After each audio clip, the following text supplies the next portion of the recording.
Cockroach Wheels are the original Australian skateboard wheel company. Go and get yourself a set of cockies. You'll be stoked. They're the best wheels I've ridden in a long time. Cockroach Wheels. Ew. Mr. Adrian Jones, welcome. So great to have you here. G'day, Shannon. And, great to be here. And co-host, Ty Coling. Great to be here. One of my both of you, for sure. Favourite humans, Ty. Respect. So, AJ, thanks so much for being here, and thanks for your patience as we got set up today. All good, mate. Yeah, no. Man, I'm going to hit you hard with the hard question straight away. Where did the name Errol come from? Errol. Adrian Errol Jones. I knew it. A nickname that my sponsor gave me back when I was riding for Skateboard World. And then around about 1980, when Australian Crawler had a certain song out, Oh Errol, I would give anything, you know, the rest of it. A lot of my mates at Manly Skate City, that was the time that song came out, the era, they would, I'd be riding in the half-pipe and they'd be sitting up there in the stands or waiting in the vestibule for their go, and they'd all be singing the song, Oh Errol. But then the next part goes, I would give anything just to be like him. That was it, yeah. So it came from a stir. A stir or respect? Bit of both. Bit of both, I like to think. Yeah. I hope. Ty, what's your first memory of AJ skateboarding? Can you remember? To be fair, I never saw Adrian skate for like a long time. Since having first seen his pro model at Skateboard World, basically him and Biff's, as amongst many other skateboards as well. But those boards seemed to jump off the shelf and resonate. The germ free and the Biff model with quite iconic imagery, which Biff's would probably be controversial now. But yeah, that was my first introduction, I guess, to Adrian and Biff. And then I couldn't say when I actually would have seen you skate for the first time, because I know you used to skate around a lot from hindsight, but I don't recall ever having seen you at Curl Park or anything in my sort of earlier years. I remember having sessions with Biff sort of in the 90s at Mona Vale, but I think maybe the first time I'd seen you, I don't know, I can't even remember. Yeah. Can you remember seeing me? I do remember clearly the first time I saw you, Ty, was at this rather large half-pipe in the back of a youth centre in Waverley, in Bondi Junction. Oh, you came there, wow. Bondi I Junction. remember you talking about that. I went there with Dave Mock one day for a session, and you were there was this tiny little blonde kid doing rock to fakies on this enormous half-pipe. And I couldn't do rock to fakies at that stage. I thought, wow, this kid's hot. And that was my first. Yeah, I'm not sure if we spoke or whatever on that day, but certainly I remember clearly seeing you there. And wow, classic. I think Dave and I had a bit of a short session on the ramp. Yeah. We were just dropping by. I think we might have been delivering boards to someone. Sure. In the neighbourhood, but. Yeah, so I can't remember what year that would have been, 89 or something? 88, 89. Yeah. Yep. For sure. Yeah, wild. Okay. Yeah. And then it would have been years, and then I definitely, what Maroubra was done, and think of those old school jams that Fox started to put together when bowls sort of started to come about a bit more, and then that's when I first started seeing you sort of more regularly that would out be amongst right it. Too. That's right. You know, I was living in the eastern suburbs in those days too, so we would have been bumping into each other at all those skate parks and what have you. Yeah. So, Man, the history's deep. I love it. Now, you know, today, AJ, I really do want to go through a chronology of your amazing life, and I know there's a lot of people who are really keen to hear it. You know, like I was saying to you earlier, I was skating at this, I guess, a bit of a bowl jam in Newcastle the other night. And Chaos bowl jam. And a few guys were like, when are you going to get AJ on, you know? And there's a bit of hype around it. So, but what I'd like to do today is start with some recent events. So Australian Keegan Palmer has just won the Olympics. And, you know, someone such as yourself who's so legendary in Australian skateboarding, I just want to watch the clip with you and just see what you think of it. Is that all right? Absolutely. Yeah, Yeah. just yeah, to- no. I guess more of just to see just where skateboarding has come. That's right. Yes. That's so big alley oop, Indy over the huge hip, backside Smith. Look at that. Yeah. It's just unbelievable. He is speed. so rad. Yeah. He gets technical stuff in there. He goes really fast. Does he goes he? high. He's got great control. He always has had. See, I love the frontside rock and slide. I love the Yeah. frontside rock and slide. Oh, and the Yes. frontside lean over that pyramid. Look at that. That's it. Yeah. Yeah, There you go. there Tech it is. right to the end. Look at that. So, you know, Mind-blowing. did you ever in your lifetime think you'd see that combination of tricks strung together in one single run? Oh no, No. never. Yeah. I can remember many years ago, probably back to the 80s, Dave Mock, a good old friend of mine, who was one of the better Australian freestyle skaters in those days. He was telling me, he was predicting, vert skating, Adrian, is going to go. They're going to be doing freestyle tricks on vert, and I was going, no, that'd be dull. That couldn't work, But yeah, there you go. They're doing kick flips. They do flip tricks to rails, flip tricks to disaster. The technical ability nowadays is just mind-boggling. And I guess like comparatively, if we cut to the Hang 10 image that we have here. Yes. So tell us the backstory behind that. I mean, you just mentioned freestyle skateboarding. I Yeah. mean, was freestyle your first introduction to skateboarding? More or less, yeah. Okay. I've got my first skateboard in 74, 73, 74.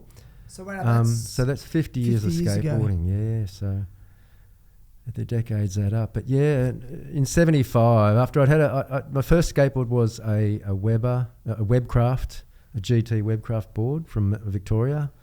I'd got it from a mate, swapped a table tennis bat for his old GT board that he'd grown bored with. that sounds like an unfair swap.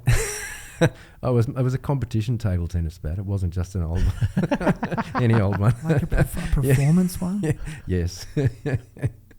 But no, and on that Webcraft, the GT, me and my brother just cruised the streets where we grew up, and it was all surf style, just carving, swerving down roads.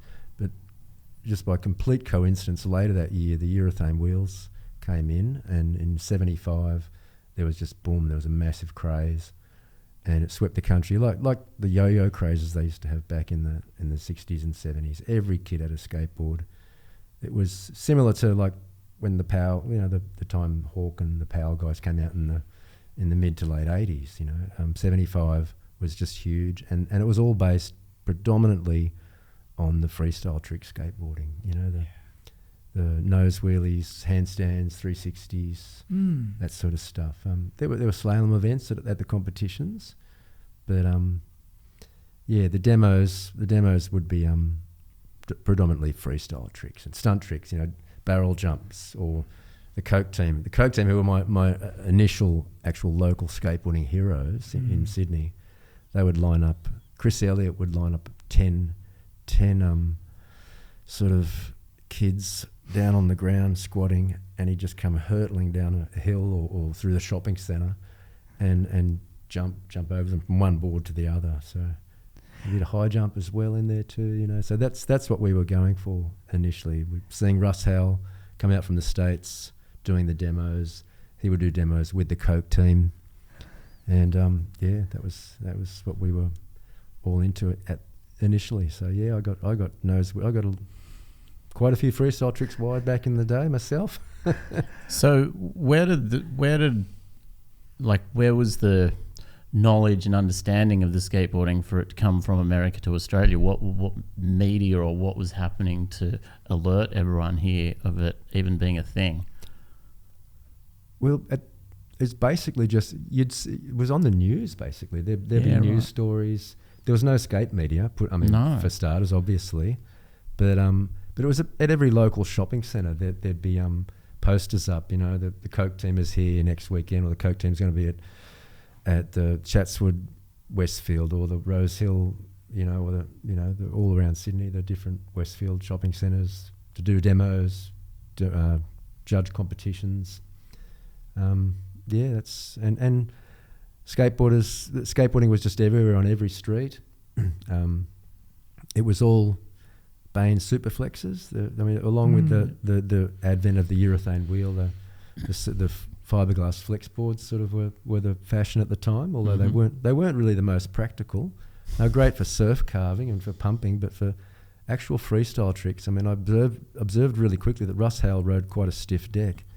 So my first boards were stiff. I sort of thought that's the way to go. But yeah, no, the freestyle was what it was for some couple of years. Like you said, it was quite popular. But how was it being received by the wider community? Was it compared to, say, a yo-yo fad? That's a good way to put it. Yeah, it was. I think everyone looked at it. You know, that's a craze. You know, let's look at this in 6 months' time, and it's probably fade away. And you know, to a degree, it did. It sort of lasted about 18 months in full swing, and then it sort of quietened down. But I guess like even professional yo-yo performers, when the craze is gone, they're still doing it. There was a bunch of skaters, amongst which I was one of, who kept it up after the initial craze. I remember a yo-yo team did a demo at my school, and they turned up in a van of yo-yoers. That'd be right, Came and did their little yo-yo demo and bailed. Travelled the world doing it. That's right. Well, we had had Russ Howell and Stacey Peralta. Sorry. Yeah. No. Keep going. Yeah, we had Russ Howell come out in the early days. He was one of the American freestyle champ at the time, ex-gymnast, multiple 360 guy. Handstand specialist, you got it, yeah. But on his second visit out to Australia, Stacey Peralta came out too, as well, to do demos, and he influenced a bunch of us in Australia. Stacey, along with, by that stage, early editions of Skateboarder magazine had hit the newsstands, and that's when we were introduced to Greg Weaver on the cover of the first edition riding a pool. There'd be other pool shots in the mags, bank skating, the early Dogtown articles heavily featured the local schools in LA and Venice, where they're predominantly mimicking surfing on concrete banks. Yeah. And we thought that's the way to go. It looks. So, did you ever surf yourself? Yes. Were you a surfer? Yeah. Were you a surfer first? Yeah, probably. I was surfing from about 73, just on family holidays. Around the same time I started, but I took to skateboarding heavily because we lived in the burbs. I wasn't a local down at the beach, and so the skateboard was just, it was at reach and just out the front door. So where were you born? What suburb were you born? I was born in Melbourne, actually. Where was I born? I grew up in Doncaster in Melbourne, predominantly. Yeah. Okay. And then you transitioned to Sydney from there? When I was 10, yeah. We moved from Doncaster to North Shore of Sydney when I was 10. Okay. Yeah. Started making friends early. That's right, yeah. And how old were you exactly when you started skateboarding? Probably 13 going on 14. I remember very, very clearly the Christmas of 73. For the first handful of years we moved to Sydney, the family would go back to Melbourne for Christmas holidays. All of our family were mostly in Melbourne.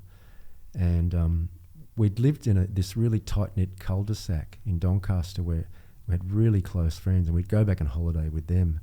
And one of my close mates had got a GT for his Christmas present, and I was borrowing it, and it was a matter of going down this little driveway he had and negotiating a 90-degree turn at the bottom to make it onto the footpath and then go down this long slope.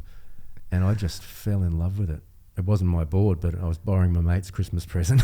But I just fell in love with the feel and the movement, and being able to guide yourself on a moving thing. That was the first time you'd ever seen it. Yeah, pretty much. I'd seen it in 1966 in that same cul-de-sac in Melbourne. The bloke up the road we used to have big barbecue parties for the whole neighbourhood and come and hang out, and he had a pool in his front yard. He had a sweeping driveway. And for some reason or other, I don't know why, because he had daughters, he had a handful of early 60s skateboards. And all the fathers were trying to zoom down the driveway, and none of them could really do it. They'd get 3/4 of the way down the driveway and then run it out. But we as 6-year-old kids were sitting down on our butts going down the driveway on these early skateboards. So that was the first time I'd seen skateboarding. But again, that was 66, 67 was a craze of skateboarding that died out. Yeah. And What prompted the family move from Melbourne to Sydney? that was my father's work. Yeah, he had a better opportunity in Sydney and jumped on it. And yeah, we moved up, and initially hated it, I guess, because we missed all our friends, and change is a big one, like that. And but grew to love it. I think once we sort of we moved up to St Ives, and we lived by the bush. And once we discovered, the freedom of being able to just wander down the street and roam through the bush, the fire trails, either hiking or then early on our bikes, pre-BMX era sort of thing, hitting the trails on our bikes, and also then taking it a year or so ahead further, discovering surf and skate culture, and Sydney being obviously right by the coast, grew to love Sydney once I sort of discovered that sort of lifestyle. And yeah. Man, it sounds like such a magical era, Yeah. So who did you first encounter to skate with as skate buddies, and how did that sort of play out? Initially, it was it was my brother, my younger brother Russell. He's about 2.5 years younger than me, and he whether it was all the earlier sports we did, table tennis, and then skateboarding, a bit of skiing over the years, we always did it together. We had a bit of that, brotherly tussle here and there, but ostensibly we got on really well, and being able to having a brother you can do the stuff that you love with was a boon. So we initially got into freestyle together on the streets locally. Then started hitting up the banks together, catching public transport around Sydney to the local hottest bank spots. But he was good too. He in '76, David Hill put on probably the last freestyle contest of that freestyle craze era at North Rocks. It was called he called it the Skateboarding Olympics, just as a matter of interest, and my brother Russell won the actual junior. He won the junior freestyle section in that comp. Yeah, as I didn't even place in the seniors, but there's footage of that comp on YouTube, an ABC clip. I think I've seen that. Yeah, I have seen that. Yeah, right. Did you meet any enduring friends there at that comp? It was the first time I'd seen Rob Wedge Francis in real life. He was one of the hottest Melbourne freestylers and skateboarders, and he was available on a poster Australia wide. You could buy in record shops.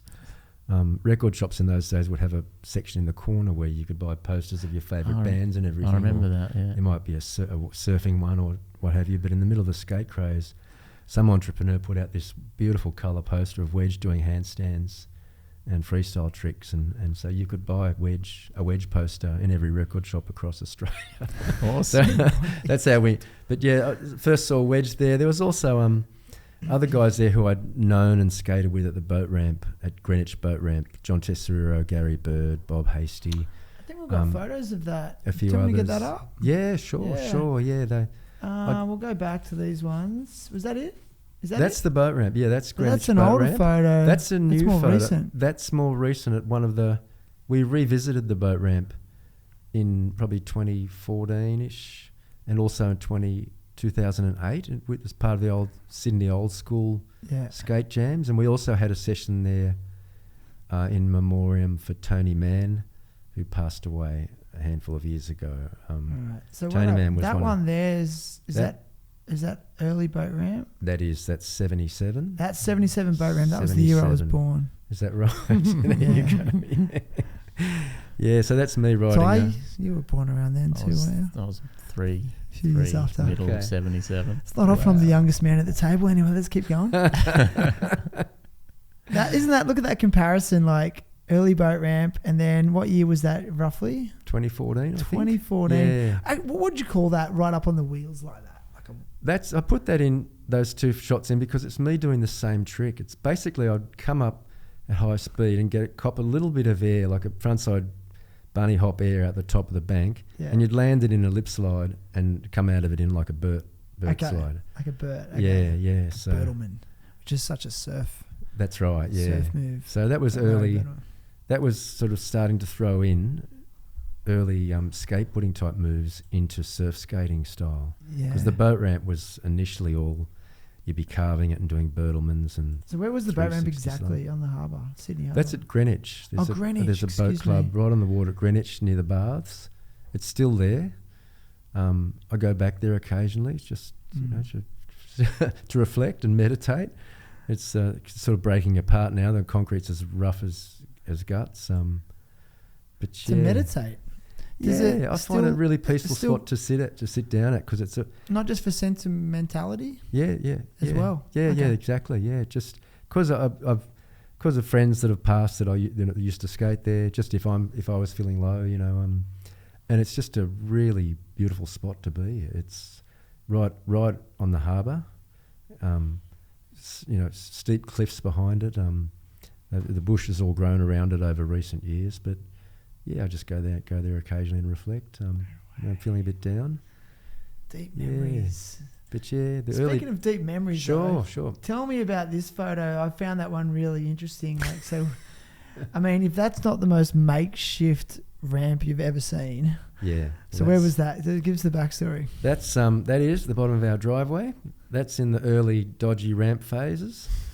That's probably that's when they were starting to get a bit more sophisticated and larger.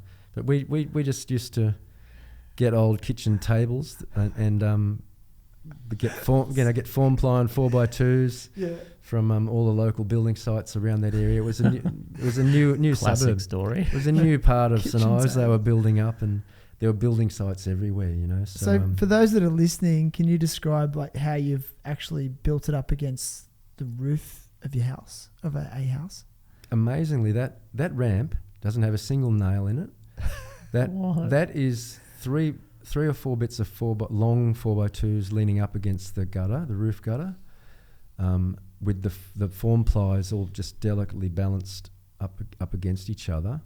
And there is a large old kitchen table, as I said, behind it in the middle to give the middle of the ramp some support. And on top of the kitchen table, there were two stools to give the upper piece of form ply support. So that ramp was, so we could just dismantle that ramp at the end of the day and tuck it in behind the house so Dad wouldn't be upset. Was your dad supportive of your skateboarding? Yeah, yes, he was. Yeah, he was. Yeah, but he liked the house to look neat and tidy. He didn't want that sort of shit to be left down the front driveway. How would you describe your early family dynamic with your parents and your siblings? Pretty settled. Yeah. Oh, yeah. Yeah. No, we had a very very supportive upbringing. Coming up to Sydney, they supported us in whatever we want to do, and whether it was whatever sport we were into, they would drive us to the table tennis club that we belonged to. And then when I sort of started tennis, I was initially driven to the tennis courts that I played at each weekend, and later on I got my own push bike and I started cycling with a mate to the tennis courts. But yeah, they were really supportive of the things that we did, supportive of us at school as well, pushed us along, encouraged us, but encouraged us without pushing us too hard, So you think that's the key to parenting? Yeah. Is that something you applied to your parenting? More or less, yeah. You just sort of encourage your kids to. I've always encouraged my kids to follow what they enjoy doing, you know, follow their passion, but as well as that, you know, with the schoolwork or whatever they take on, you know, to follow it through, to give it their all, so to speak, you know. But yeah, without wanting ever to become the sort of pushy, you know, helicopter style parent, just to encourage them to do what they love and do their best. Yeah, so we were talking earlier about the musical success of your daughter. I mean, as the success started to trickle in, did you feel an urge to maybe push, or was it just all support? It was all support. There were times, you know, where Imogen might have gotten frustrated or jack of some of the practice or what have you, but my partner in particular, and we both, you know, with my support too, we would encourage her to remember that, you know, that she'd chosen this path and she wants to do the violin, and if she still, you know, if she thinks about it long term, does she still want to follow that path, and if her answer was yes, we'd say, well, then go for it, you know, keep it up, you know, this is just a rough patch, or that particular teacher or at school, you know, you might not be gelling with that particular teacher, but, you know, there are ways around it, there are ways through it, and we'd encourage her to just continue like that. Amazing. I think they're really good insights, I would say, as well, and, you know, now doing some more skate coaching these days myself, and I think a lot of it comes back to mindset of, you know, how you're doing things and why you're doing things and all of that. Yeah. And then so to put it out there that, there's going to be challenging times, but, you know, you push on through, and something I like to say and bring up is remember why you started. That's right. You know, and go back to that and be like, why to start, whatever, the feeling, you know, what feeling did that give you? And so with the kids that I'm working with, it's like, just go and do some grinds or some simple airs, just take it back to your more basic stuff, and remember that feeling and that indescribable thing which, you know, nothing else can give to you similarly, and just take it back to those sorts of things and things to point out like that it's not all about fully progressing and perhaps having to be your best in any given moment, but there will be times when you'll shine and other times when you've got to persevere and push through, you know, and create a sort of discipline, you know, and when, particularly if some kids don't per se like enjoy school, I'm like, there's one good thing you can get out of school is the discipline to stick to something, do it, be there, put in your best, and then that can just apply to the rest of your life. Yeah, totally. It's like transferable, hey? Yeah, totally. Are you finding that with Totally the skate? agree. Sorry, AJ. Sure. Like, do you find that with the skate coaching, that with the onset of more competitions and a desire for people to, I guess, achieve in that way, that kids are coming with more of a driven focus and it's less fun because they're feeling more pressure, or they're putting pressure on themselves or from their parents? Basically, yes. Okay. Effectively. Thanks for being honest, Ty. No.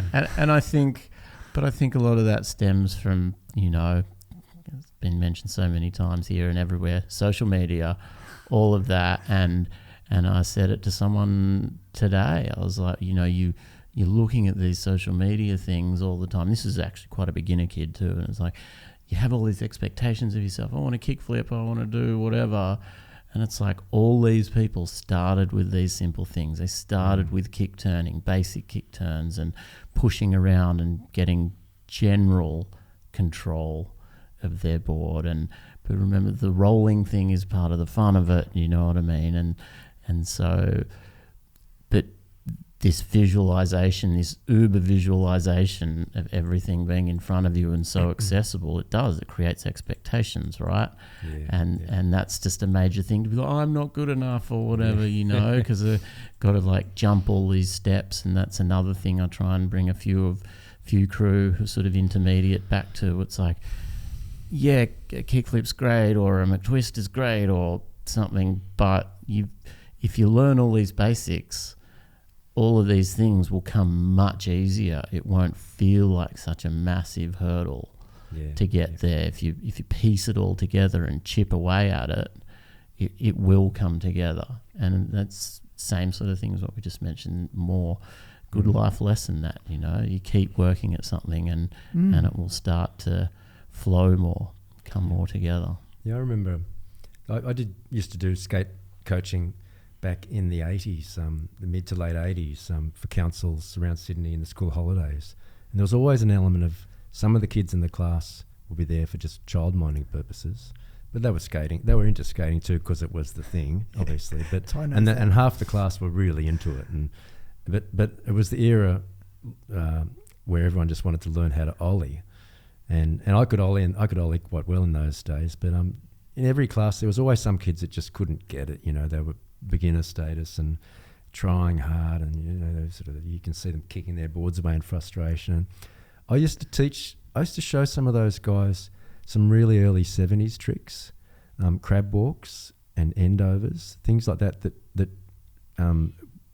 introduced them to a whole form of different type of board control. Yeah. And they would come away stoked because they actually left the lesson learning something they hadn't seen at that point, because those sorts of things weren't being shown in the mags. Obviously, they were from 1976. But they'd learned something new. They'd learned, there's another approach to riding my board. So there's always, look for different avenues to try to keep the kid inspired. Right. Always. Exactly. When you started to get a taste of your ability, yes, and people started to recognise, Adrian Errol Jones, like, what was your motivation in that period of time? Was it more fame, more prestige, or was it driven by progression? What was pushing you? It was definitely progression. The fame thing was weird. That sort of, you don't realise it's happening at the time. It's just, I started to get most attention, I guess, in the Pymble Pool era. That's when the sort of sponsors came in before Pymble. I was first sponsored when Mark Lynch from Skateboard World, a big shop at Burwood back in the 70s, one of Sydney's biggest retailers. The Skateboard World vert ramp, portable ramp. Yeah. That's right, yeah. I got knocked out cold on that when I was 12. Anyway, I'd like to keep going. Is that right? Yeah. Anyway, keep going. Yeah, sorry. so Skateboard World were an institution in Sydney skateboarding for decades, and Mark's first saw me at the Greenwich boat ramp and sponsored me there. But in the Pymble Pool era, I started to get attention there because why exactly? Yeah, I guess Wedge and my good friend Wedge Francis from Melbourne, he just moved up from Melbourne to Sydney. Okay. And we were just ahead of the pack at Pymble Pool. So had you been getting images or news from California about the Dogtown and Z-Boys skating pools? Yeah. And that was what put you on a search for pools? Or were you already just searching it out? That's an interesting story too. Growing up where I did, Pymble is the next suburb to where I lived. Is that one of the pictures from Pymble Pool? Correct. Yeah. Wow. That was a poster. The glasses time. It's so good. So gangster. See, that's mimicking Tony Alva, the Mirrored Sunnies. So we did all that sort of thing, of course, mimicking our heroes. But go back to this. Go back to what you were saying. The Pymble was the next suburb, and the Pymble Pool Centre was an old Frank O'Neill Pools display centre and retail shop, and it was across the road from an indoor swimming centre where all the local schools would go for swimming lessons in winter. And so we knew about the existence of this pool centre across the road, but because we were local, we also knew, I think we were there with the family, there was a gardening supply shop down the road. We noticed that it had gone broke, it was closed. And so having seen pool skating in the early skateboarder magazines, my brother and I and some neighbourhood friends sort of made the trek down to Pymble Pool and had a little look behind the fences, and initially found there were 2 rideable pools there. That earlier photo that you flicked up before, the blue coloured pool. Yeah, that's amazing. It's that one there. Yeah, that's with no shoes on. That would have been 76. Wow. The Christmas holidays of 75, 76. That's at the time when we first discovered it, and that was still during the craze. That's on a borrowed board. Yeah, I was still riding in bare feet in those days. Yeah, they were urethane. Urethane was that? Early urethane days. How old were you roughly? I was in that picture? 15. 15. 15, yeah. Look at that. So, yeah, we emptied the top pool. The top pool, that one was about 7 foot deep. It had pretty good curves for an Australian pool. And as you can see, it was pretty carvable. And there was a bigger pool down the bottom, but it was like 3/4 full of dark green sludge, and to too much 15-year-olds, and the other kids with me were my younger brother, who was 13, 12 and a half, and the other kids. So we're all quite young, and it was just overwhelming. So we just stuck to that pool for a bit. Amazing. But yeah, then when Wedge first moved to Sydney, would have been 78, mid 78. I bumped into and first actually met Wedge Francis at the Greenwich boat ramp, where we were still going to, my brother and I, on weekends pretty regularly. And there was Wedge, just Russell and I, and Wedge rocked up, and we sort of skated a session together, introduced ourselves, and Wedge told us he was staying with his sister. He just moved up, or a relative in the Pymble area. And I said, oh yeah, we used to skate a pool in Pymble. And it was we're being a bit opportunistic.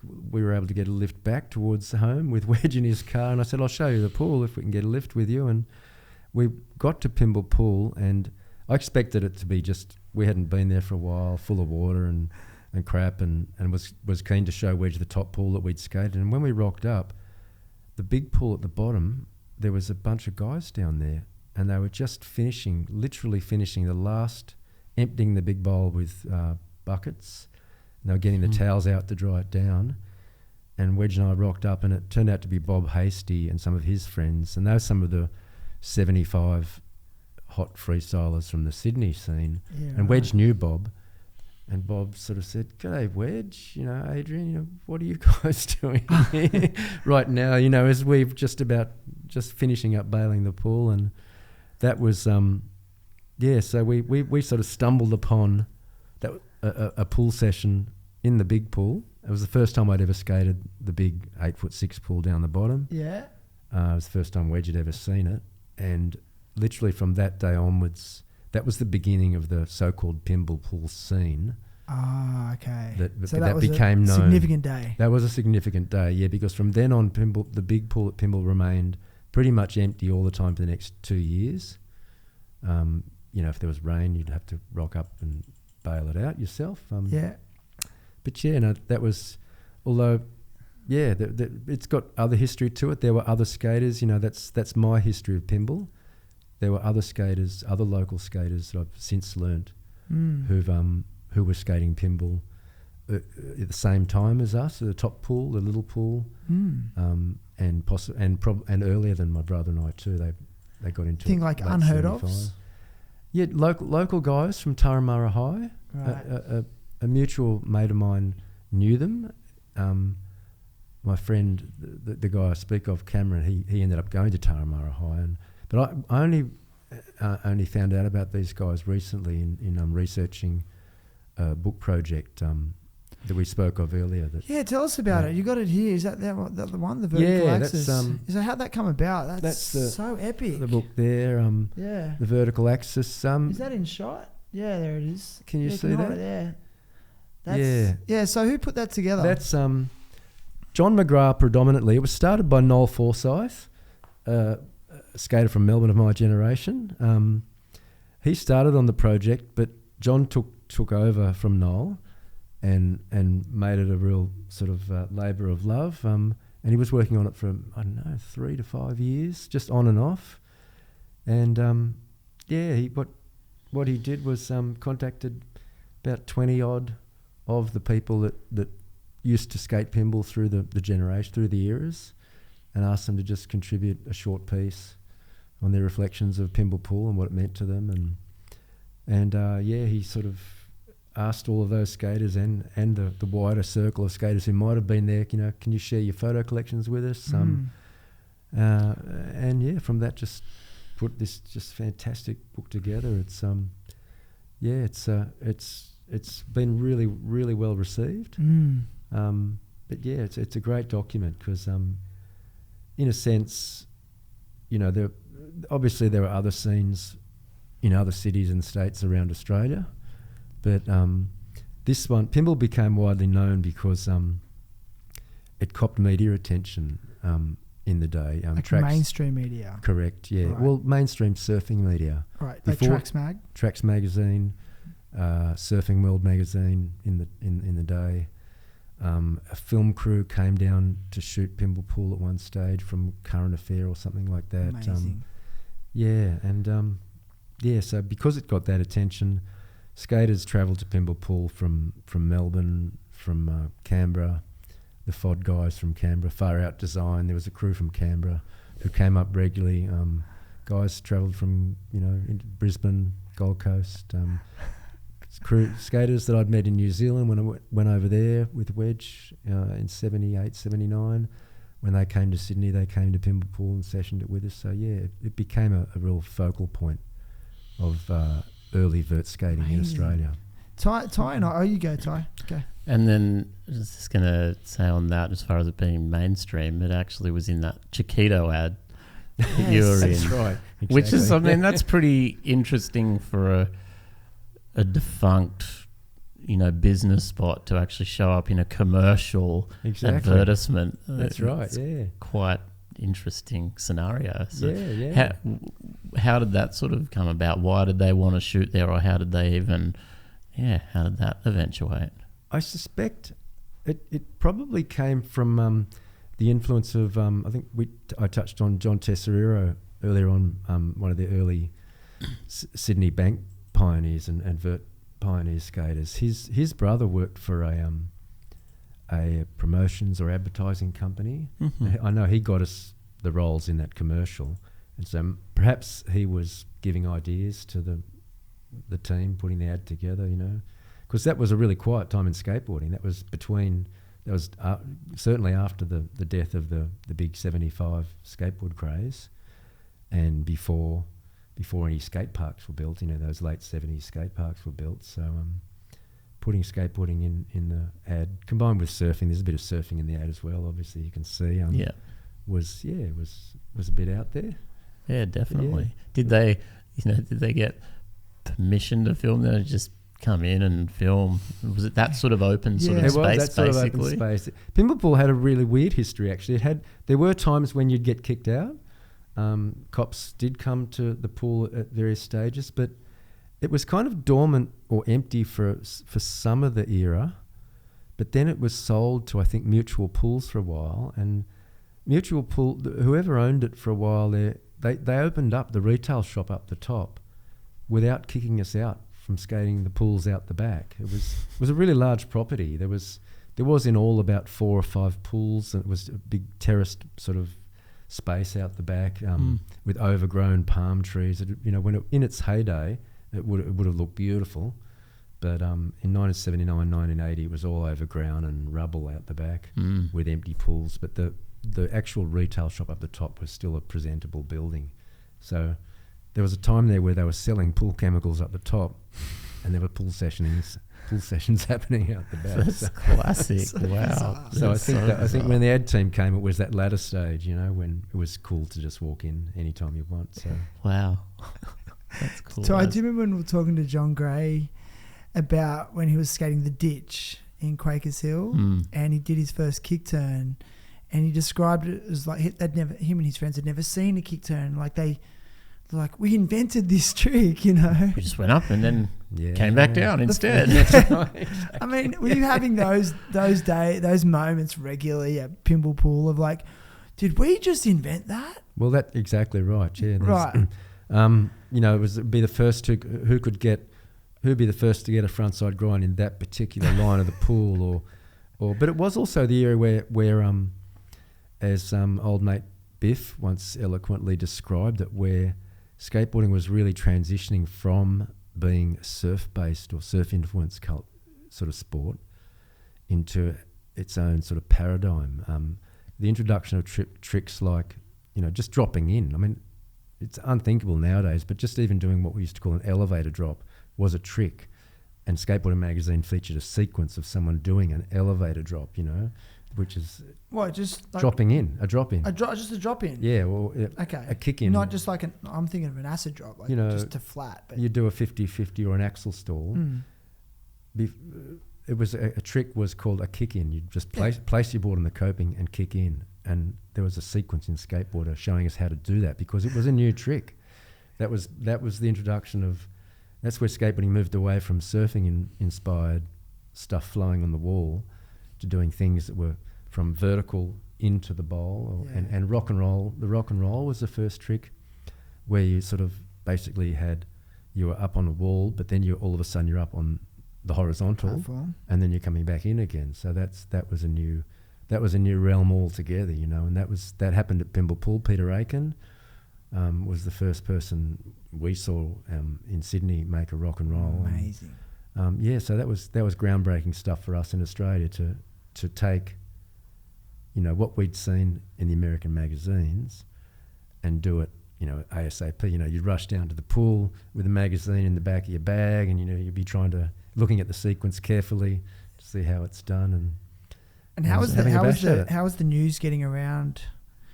About people doing new tricks? Like, was it just everyone was just talking about it, like word of mouth? Like, oh, did you hear so and so did this and that? And word of mouth, pretty much, yeah, or just there to witness it, sort of thing. They weren't posting it on social media. That social media didn't exist.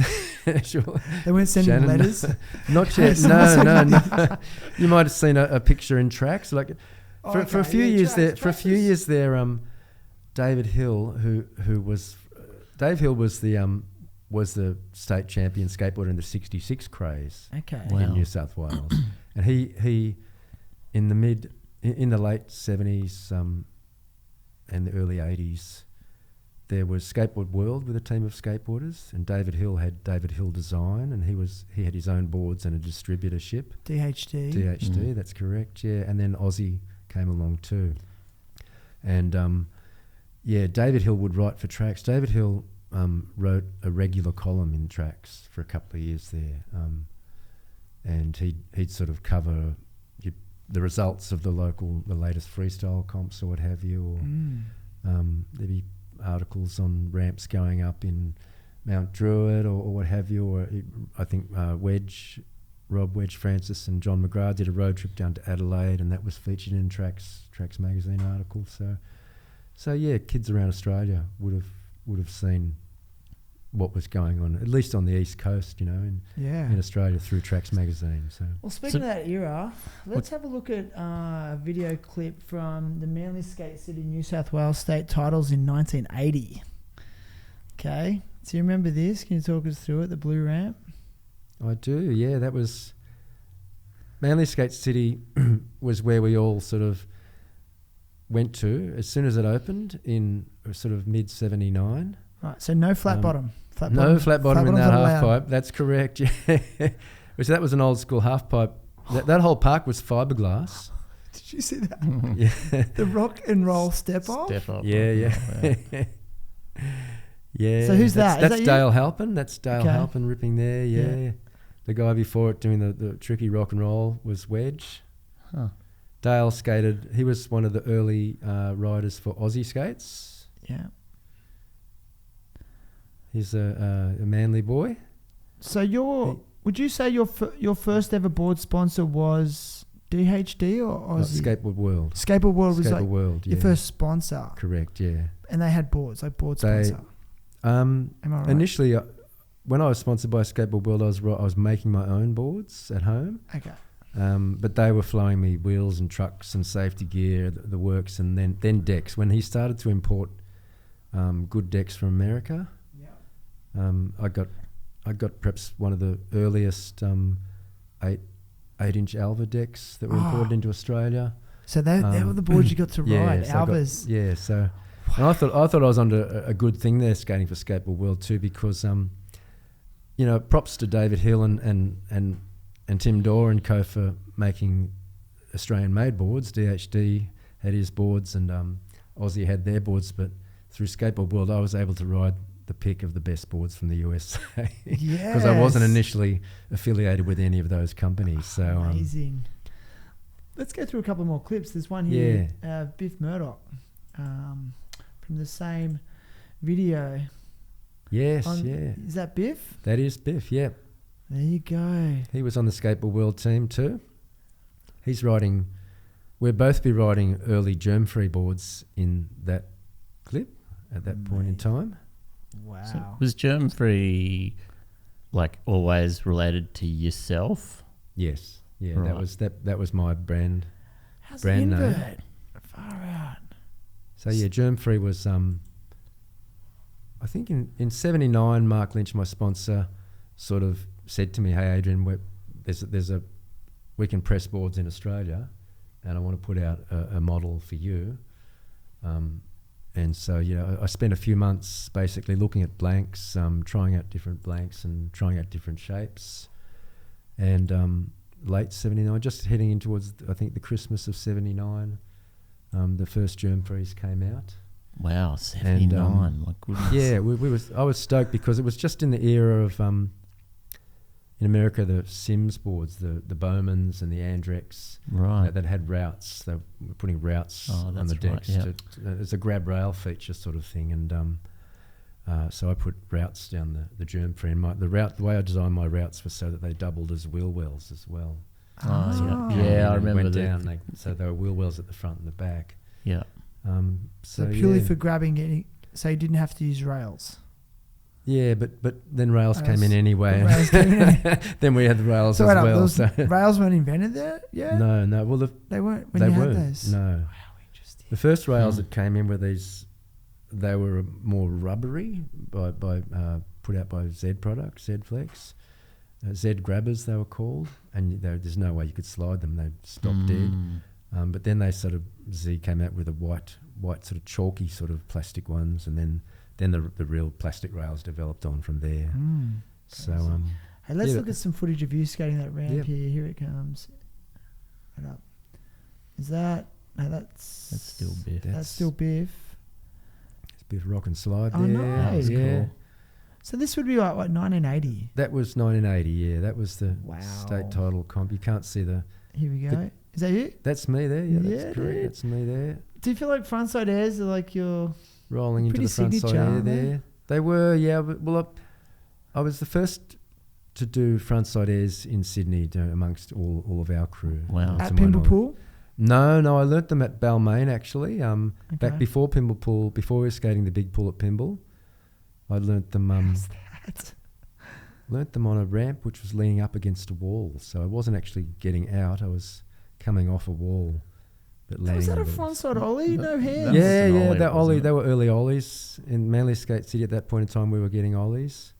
So- Biff took them to another level. But yeah, I was really surprised when I saw this clip myself for the first time, only a week or so ago. I'd forgotten that I was doing those ollies at that point That's in time too. Yeah. amazing. When did Alan Gelfand first get known for having done it? Do you remember? Well, that probably would have been 79, 80. Yeah, I right. think, yeah.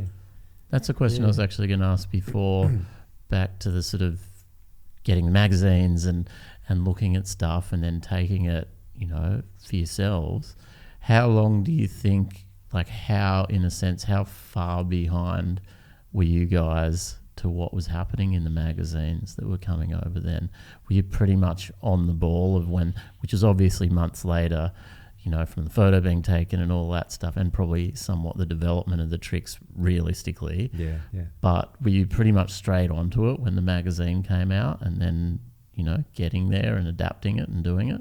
I think that's pretty fair to say. We're sort of the lag in magazines. The time lag was about 3 months. The June mag would come to us 3 months later, sort of thing, in September, October, and yeah, we were pretty much, if there were new tricks being shown, we were out there trying to learn them as ASAP. Wow. Yeah, I think so. It probably put us. probably 6 months behind, in terms of the standard at any given time. Yeah. But then the terrain, it all depends. The terrain was different too. I've since realised back in Sydney in 1978 or 1980, we were skating much smaller pools, and even Manly Skate City was a small, short park with a small bowl. The bowl was a 10-footer, but the parks in America were acres. They were so much bigger and so much deeper, and so we might have been learning rock and rolls in our 8-foot high half pipe with no flat bottom, but the Americans were doing them in 10-foot bowls and that sort of thing too. So that probably had the obvious advantage in terms of terrain over us, But, and Wedge and I were introduced to that too. Late 78, Christmas 78, we flew over to New Zealand together because we'd just heard that Skatopia had opened in Auckland, New Zealand, which was a copy of the skate park, of Skatopia skate park in California. And when we got over there, it blew our minds. The half pipe there was 100 metres long. The bowl at the end of it was about 13 foot deep. Wow. So the skating was just... Pymble was rad in its own way, a small pool bowl, deep, steep, sharp walls and tight transitions. But the speeds that the skaters were riding at in New Zealand were, way ahead of us, and we had to catch up quick. It's like all of a sudden, my God, this half pipe's 100 metres long, and by the time you get to the bottom of it, you're going 30 k's, and then you're confronted by the 13-foot deep bowl at the end of it, So it was another level, but yeah, Wedge and I in the fortnight we were over in New Zealand, we cottoned on pretty quick. But yeah, that was eye opening. That was a real experience, great experience. Memorable. Yeah, wow. Yeah. How was the quality of the pours? Do you remember of the pour of the concrete and all of that? Well, Skatopia in New Zealand wasn't too bad. The transitions were generally pretty good. The bowl to describe it as a bowl is not really correct. It was more of a big left-hand bend at the end of the half pipe with two different entry sections. So, but because of the bend, it had one big flat wall and a curve. Right. It wasn't a bowl as such, but it was the tragedy, of course, of a lot of skate parks in those days, that they'd brush the concrete surface to give it give it some sort of traction or something, I guess was the notion, but really it made them that little bit rougher. Yeah, sure. Yeah, so Speaking of rough, have a look at this clip of you skating at North Ryde Bowl. Do you remember this? Is that North Ryde? I sure do. That channel looks scary. That bowl looks scary. That whole bowl was pretty scary. That was pretty kinked out. Look how big it is. So that was kink. There, you can even see the line. The dark lines around the walls. It's like cracks. They're just, I guess, where they use different coloured concrete to cover up various kinks or something like that. But it was relative. There were good walls in that bowl, and there was a couple of walls where there would be a bit of a bump or a lump, and you just sort of adjust your lines to miss those. Frontside that channel. Oh yeah. Yeah, we learnt that. Do you reckon you could do it? There was a big channel at the bowl at Manly too, as well, which we got to. Let's have a look at that. That's amazing. I got some more footage here from that clip you sent me. So North Ryde had a half pipe as well. Is that North Ryde? That's correct. Yeah. That's Biff there with the black t-shirt on. That was a long half pipe with varying depths on the way down. It started like that where he's there in the shallow. There was a rounded lip. Yep. Then there was a section that was about 10 foot deep with coping that stuck out about 3 or 4 inches. It didn't like flat bottom back then, hey? No, that's right. Well, the Skatopia, both Skatopia half pipe and the Manly Skate City half pipes were, as I said, modelled on that the one from America. And they were literally, the term half pipe was because they were half a pipe, a pipe cut in half. And Ryde, those extensions at Ryde, that was about 12 foot deep there. Wow. And you'd fly down and you could do exits off the end of that. No helmet either. Yeah, well, that's when the park would have been closed. The park Ryde too went through different phases of being open and then closed. And and at one stage they put a roller skating track all the way around the outside of it to give it a new lease of life, and sort of built a pro shop. But yeah, it existed for a handful of years there, and after Manly closed, we all gravitated to ride on weekends. Yeah. And that's what those sessions there in that clip would have been. Deep question. Watching this, describe the mindset of AJ on that day, on that era. Where were you at as a person, do you think? Were you in a good space? Yeah. Enjoying the best time of your life, or were you... In a transitional phase, probably. We were still skating. Manly Skate City had closed, and with that, and with Ride sort of being closed as well, it was like it was dying in the arse again. And I'd started at university. I'd previously been... I actually had a period during Manly Skate City where I was a so-called, pro skater, because I had the germ-free board out, and I would work at Skateboard World shop from 8 in the morning till midday, and then I'd go skating for the rest of the day, but I was getting paid a full-time wage. So, and my sponsor was allowing me to do that so that I could keep my skating standard up, because Manly Skate City had opened, and Wedge Francis and John McGrath were working and or living at Manly Skate City, and so they had that advantage. They were at Manly every day, and I'd previously been working in the shop full time, but Mark and then Peter Lynch sort of said, no, you need to keep your standard up, so you go skating in the afternoon and we won't dock your pay, so in a sense I was a part-time pro skater. But yeah, so that to get back to your question, so if you're on the Dole and you were skateboarding, were you a pro skater back then? I was never on the Dole, no. No, I'm not saying, did you say you were? Yeah. If you were, yeah. That's a pro career. Maybe you could, that's right, yeah. There was a bunch of my mates who were pro skaters, if you want to look at it that way. Anyway, that's right. Bit of a tangent. Yeah, for sure. I remember there was the Johnny Howard surf team, my friends used to call it down in Nowra. Well, that's right. Well, there was definitely a Johnny Howard skating team, and I know that existed in Sydney and up in the Gold Coast, all around Australia, There are a bunch of skaters at Pymble Pool. There were a bunch of skaters who slept there, who would travel there from Balmain and camp out in the abandoned showroom, and so they'd be there first thing the next day to get their rides in before us older skaters arrived, or before the scene sort of came down on it all. So going back to just getting online again with a bit of a chronology. You said you're at university around that time, which was like mid-80s. What were you studying exactly? Yeah. I did an economics degree at Sydney University.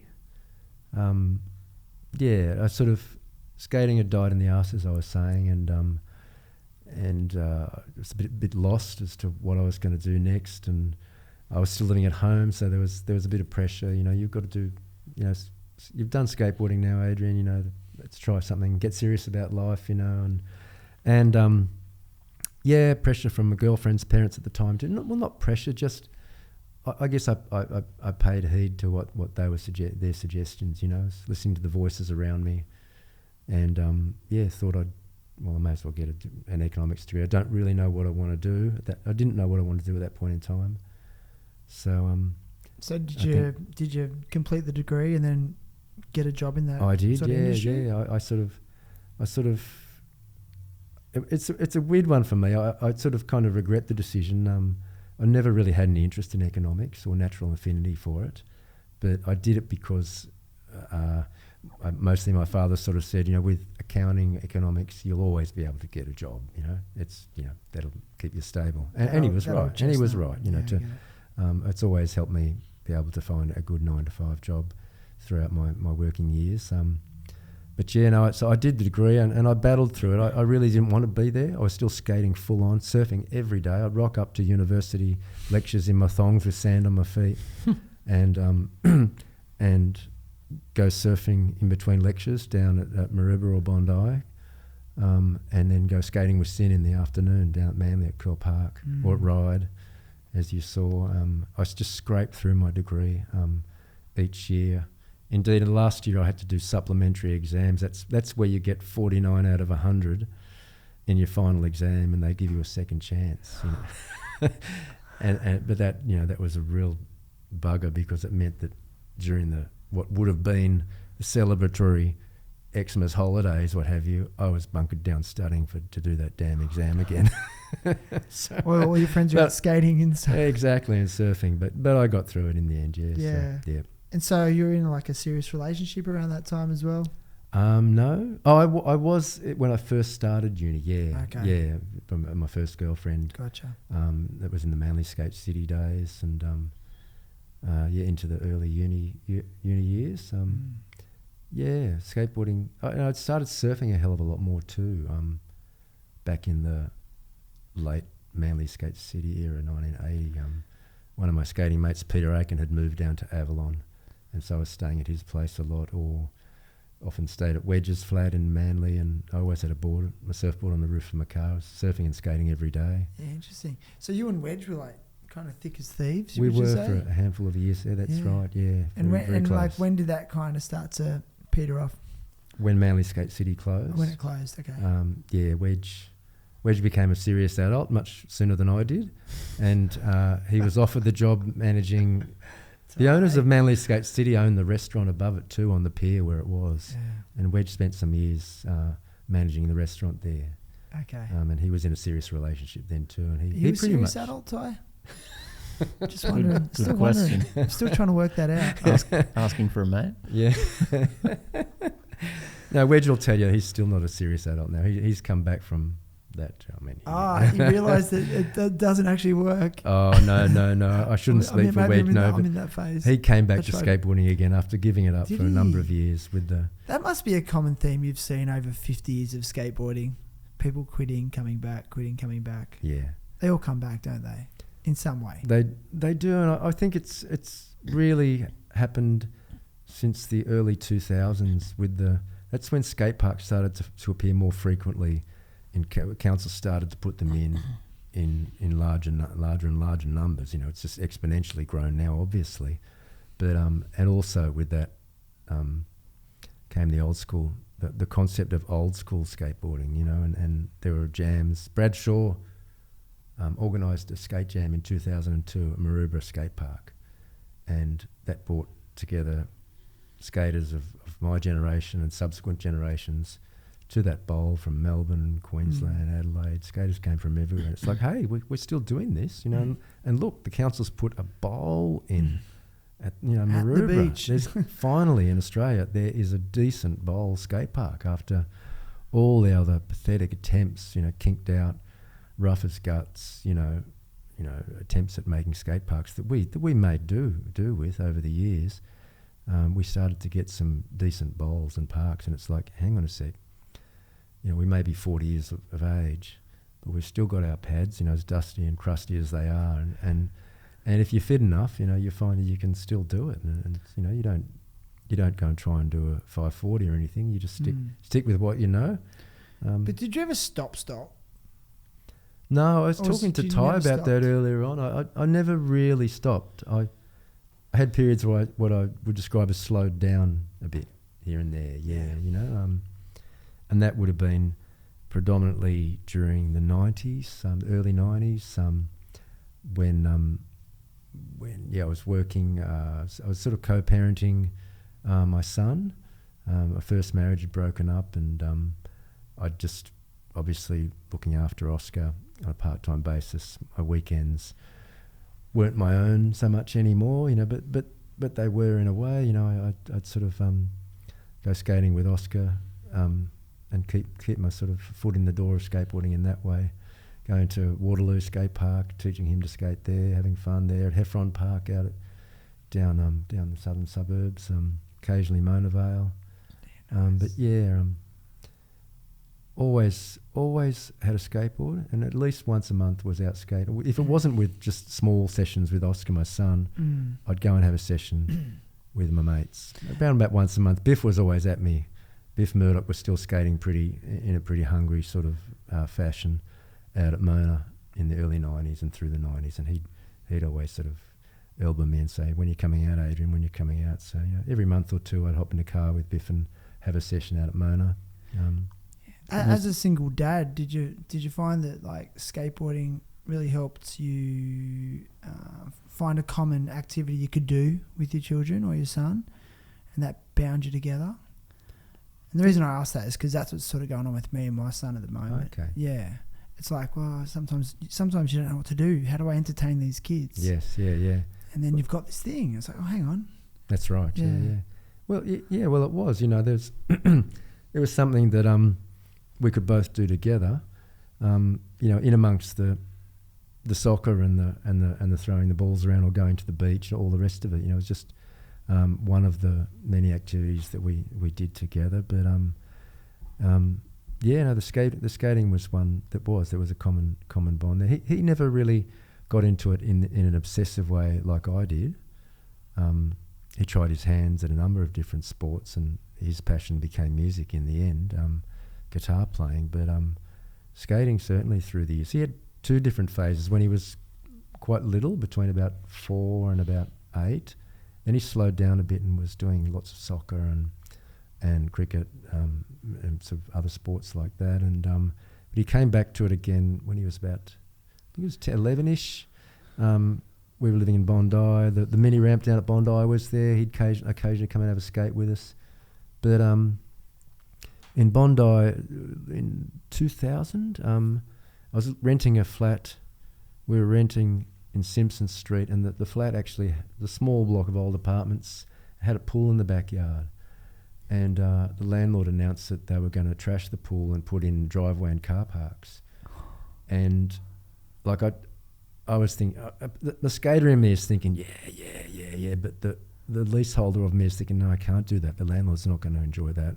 They'll kick us out. They'll evict us. But I told Biff about it. He lived around the corner. I was a good mate, seeing him regularly. And he's like, no, we've got to do this, Adrian. We've got to do this. And like I was saying, no, I don't think so, Biff, no. And one day Biff just rocked up at my place with a pump early in the morning. He'd gone and hired a pump. And it's like, we're doing this, Adrian, we're doing this. And so we emptied the pool in our backyard. It wasn't a good pool. It was a rectangular shaped pool. It had transition in the deep end corners. So you could actually go up in the corner, pull it out onto the flat wall or the side wall, and you'd be coming down in a virtual wall ride. There was a minimal transition in the centre of the walls. But that was there for a couple of months. And because it was there, my son got back into skateboarding heavily during that phase. Was doing fakies from corner to corner, and so were all the other kids in the block of units too, and sick. So yeah, Oscar was skating with us then with all the local boys.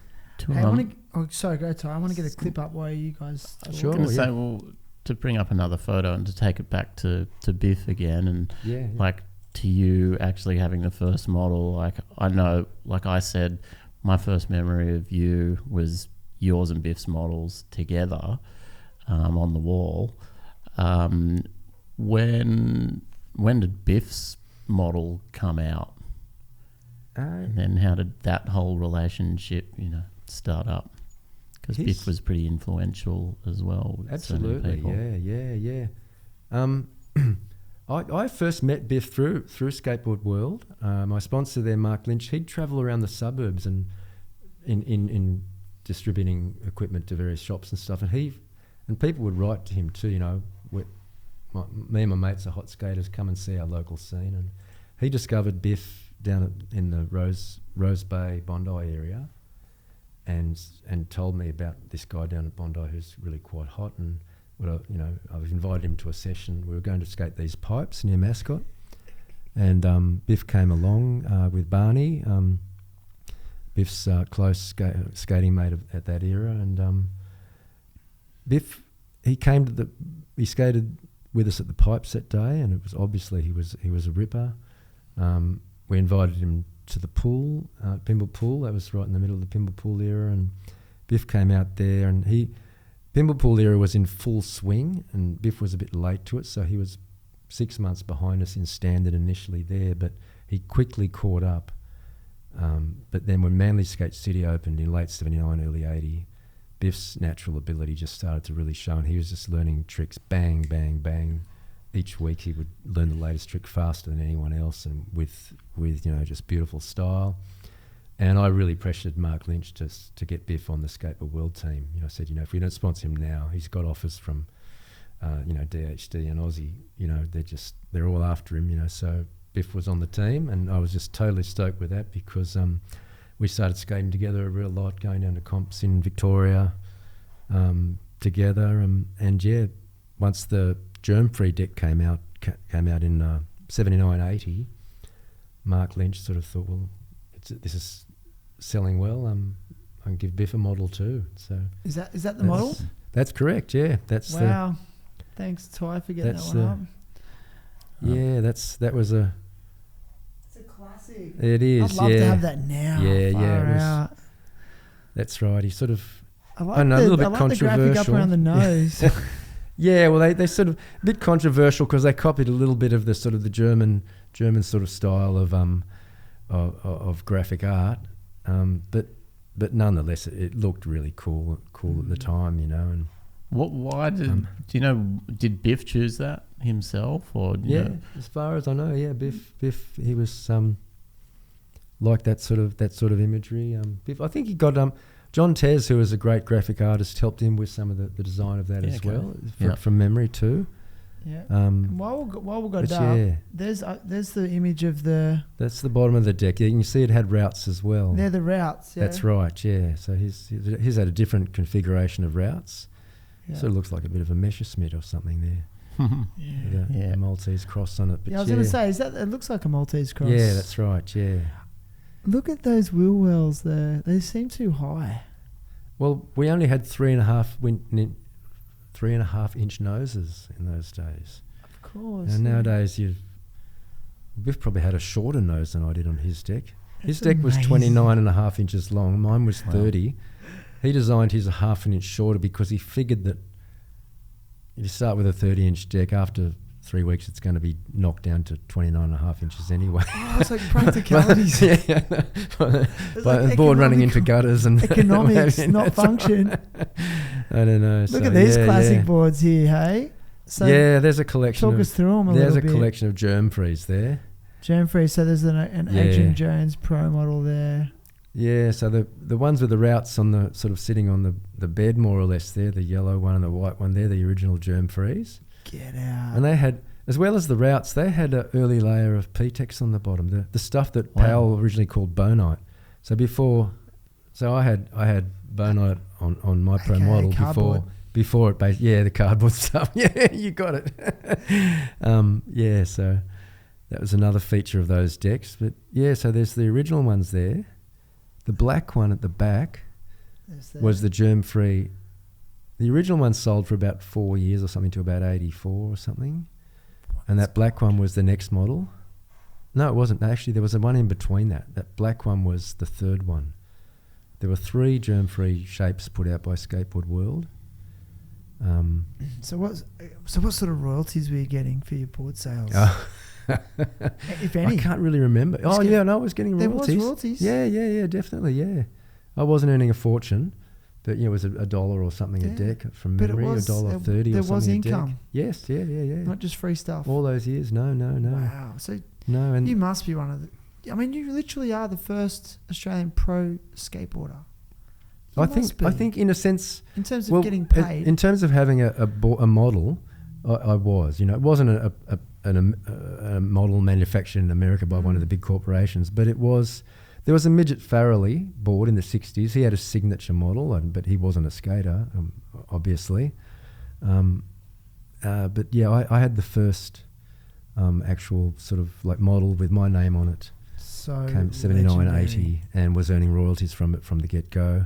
So legendary.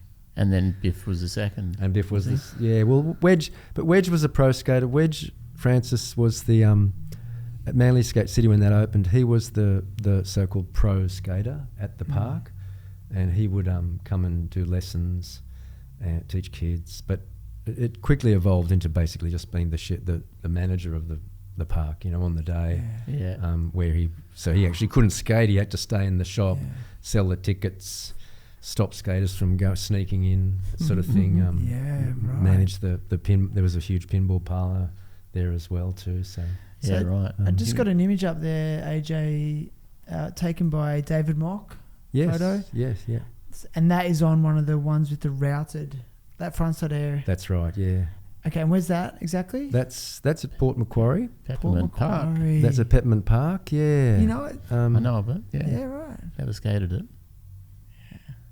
Peppermint Park was a great place. That was Just on a 84, side note. Sure, mate. Yeah. Just shout out to this week's featured artist, Marty Baptist. Like, we just had the skull image of Biff's board up, and then that one came up. I don't know if we can go back to that. Just, he's got a black skull up there, but That's great. Yeah. just yeah. amazing. It is. Yeah. It's been, anyway, sorry, Beautiful go back work. to what you were saying. Yeah. Peppermint Park, Peppermint Port Park. Macquarie. Yeah, that was really significant for me. The trips to Port Macquarie, and around about between 83 to 84. Yeah. Bunches of us from Sydney and on the long weekends and what have you would pile into cars, and because the parks in Sydney were pretty crap and limited, and we remembered that Peppermint Park was up there, and it actually had a really well-made half-pipe, capsule-ended half-pipe run. And I can't remember how it began, maybe through Sin Egelia. He knew some of the skaters up in the Gold Coast, but we started signalling to skaters up north that we're going to be there this long weekend. You guys should come down. And so we'd all head up from Sydney, and guys from Brisbane and Lismore, Gary Nolan from Lismore, and Gold Coast crew would come down too. I know some of the Newcastle skaters, Cos and them, came up to Newcastle as well at that time. The Blacktowners came out too, Johnny Gray and crew, Andrew Hulley, bunches and bunches of us. So in that sense, the Victorians weren't there, but all the Queenslanders and the Sydney skate scenes would converge on Peppermint Park for these riotous long weekends or Easter holidays of skateboarding and partying. Good. And that was when I first ever met Gary Nolan and Darren Burford and saw and Toby Maloney and Robbie Brasher, some of those Queensland skaters. But Gary Nolan was mind-blowing. I guess Port Macquarie is kind of like right a bit more in the middle, right? Well, it's pretty much a midway good point for point. us all. Yeah, that's right. Yeah, so great place to meet. The Rivermouth. Yeah, right. I wrote a song about that one once. Yeah, You wrote a song about it? yeah. Cool. Oh, yeah. Okay. Peppermint Park. Yeah. Meet in the middle at the Rivermouth. Yeah. Who'd you sing it We with? go north, they come south. Was that in I your... sing that by myself. And I don't know if I've played that with Johnny. I probably have. I was going to say, is that in the John Gray super I jam band? with Johnny Gray Still? occasionally. We haven't for a while now. Yeah. But yeah, no, we go occasionally. We get together and bash out some of the many songs that I write over the years just at home. It's a pastime that I've enjoyed for a long time. Yeah, Another creative outlet. But yeah, Bill Schaefer, one of my oldest friends, has come along to a few of those jams too. He's another skater from right back to the boat ramp days, Pymble Pool days. He's a great guitarist. Comes along too. Greg Ambler, who sadly just passed, he would come along. He's another skater from Blacktown. I know him from the Pymble Pool days. He's a great bass player, guitarist, production, you name it, keyboards. Greg played anything and everything. He was great. So in terms of really significant skate spots, it's the boat ramp, Yeah. would you say? Pymble Pool. Yes. And I know, is it Hulley's ramp? That's right. Yeah. So from what I've gathered, that was quite a very significant, I guess, ramp in the history of Australian skateboarding from what I hear. Yep. So is that an image from Hulley's ramp? That's an image. I whacked that in there because that's the first half pipe Andrew built in his backyard. So that's not the big one that became that's not famous. the Hulley's ramp. No, that's actually an 8-footer Right. that he had for about 6 months. Okay. As an experiment, just to see if he could build a half pipe. But then we rode that for a while, and then he built the 11-footer, which is in the footage that you've got there. I've got that. Yep, I've got that up. Yeah. That's a big air for an 8-foot ramp. I was going to say. Yeah, well, yeah, that was the same era we were going to Port Macquarie. So is this the one, my friend? Yes, it is. Yep.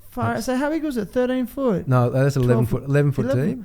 Good solid 11 10. foot. It looks maybe bigger. 11 and a half. It had a solid 10-foot tranny, and then you got a foot to a foot and a half of vert on the top. No way. Yeah, there was a defunct nursery in the block behind his house, and that nursery happened to be falling apart, and it's just slowly disappeared over the months. And a ramp over the fence appeared. So And it had a roll in. Or it had a roll in, yeah. Who's that? That's John Gray right there. Is that Watch him John- lock is that that Johnny one. Gray? Look Yeah, at that's that. Johnny Gray. Locked that hand plant beautifully. Yeah. Wow.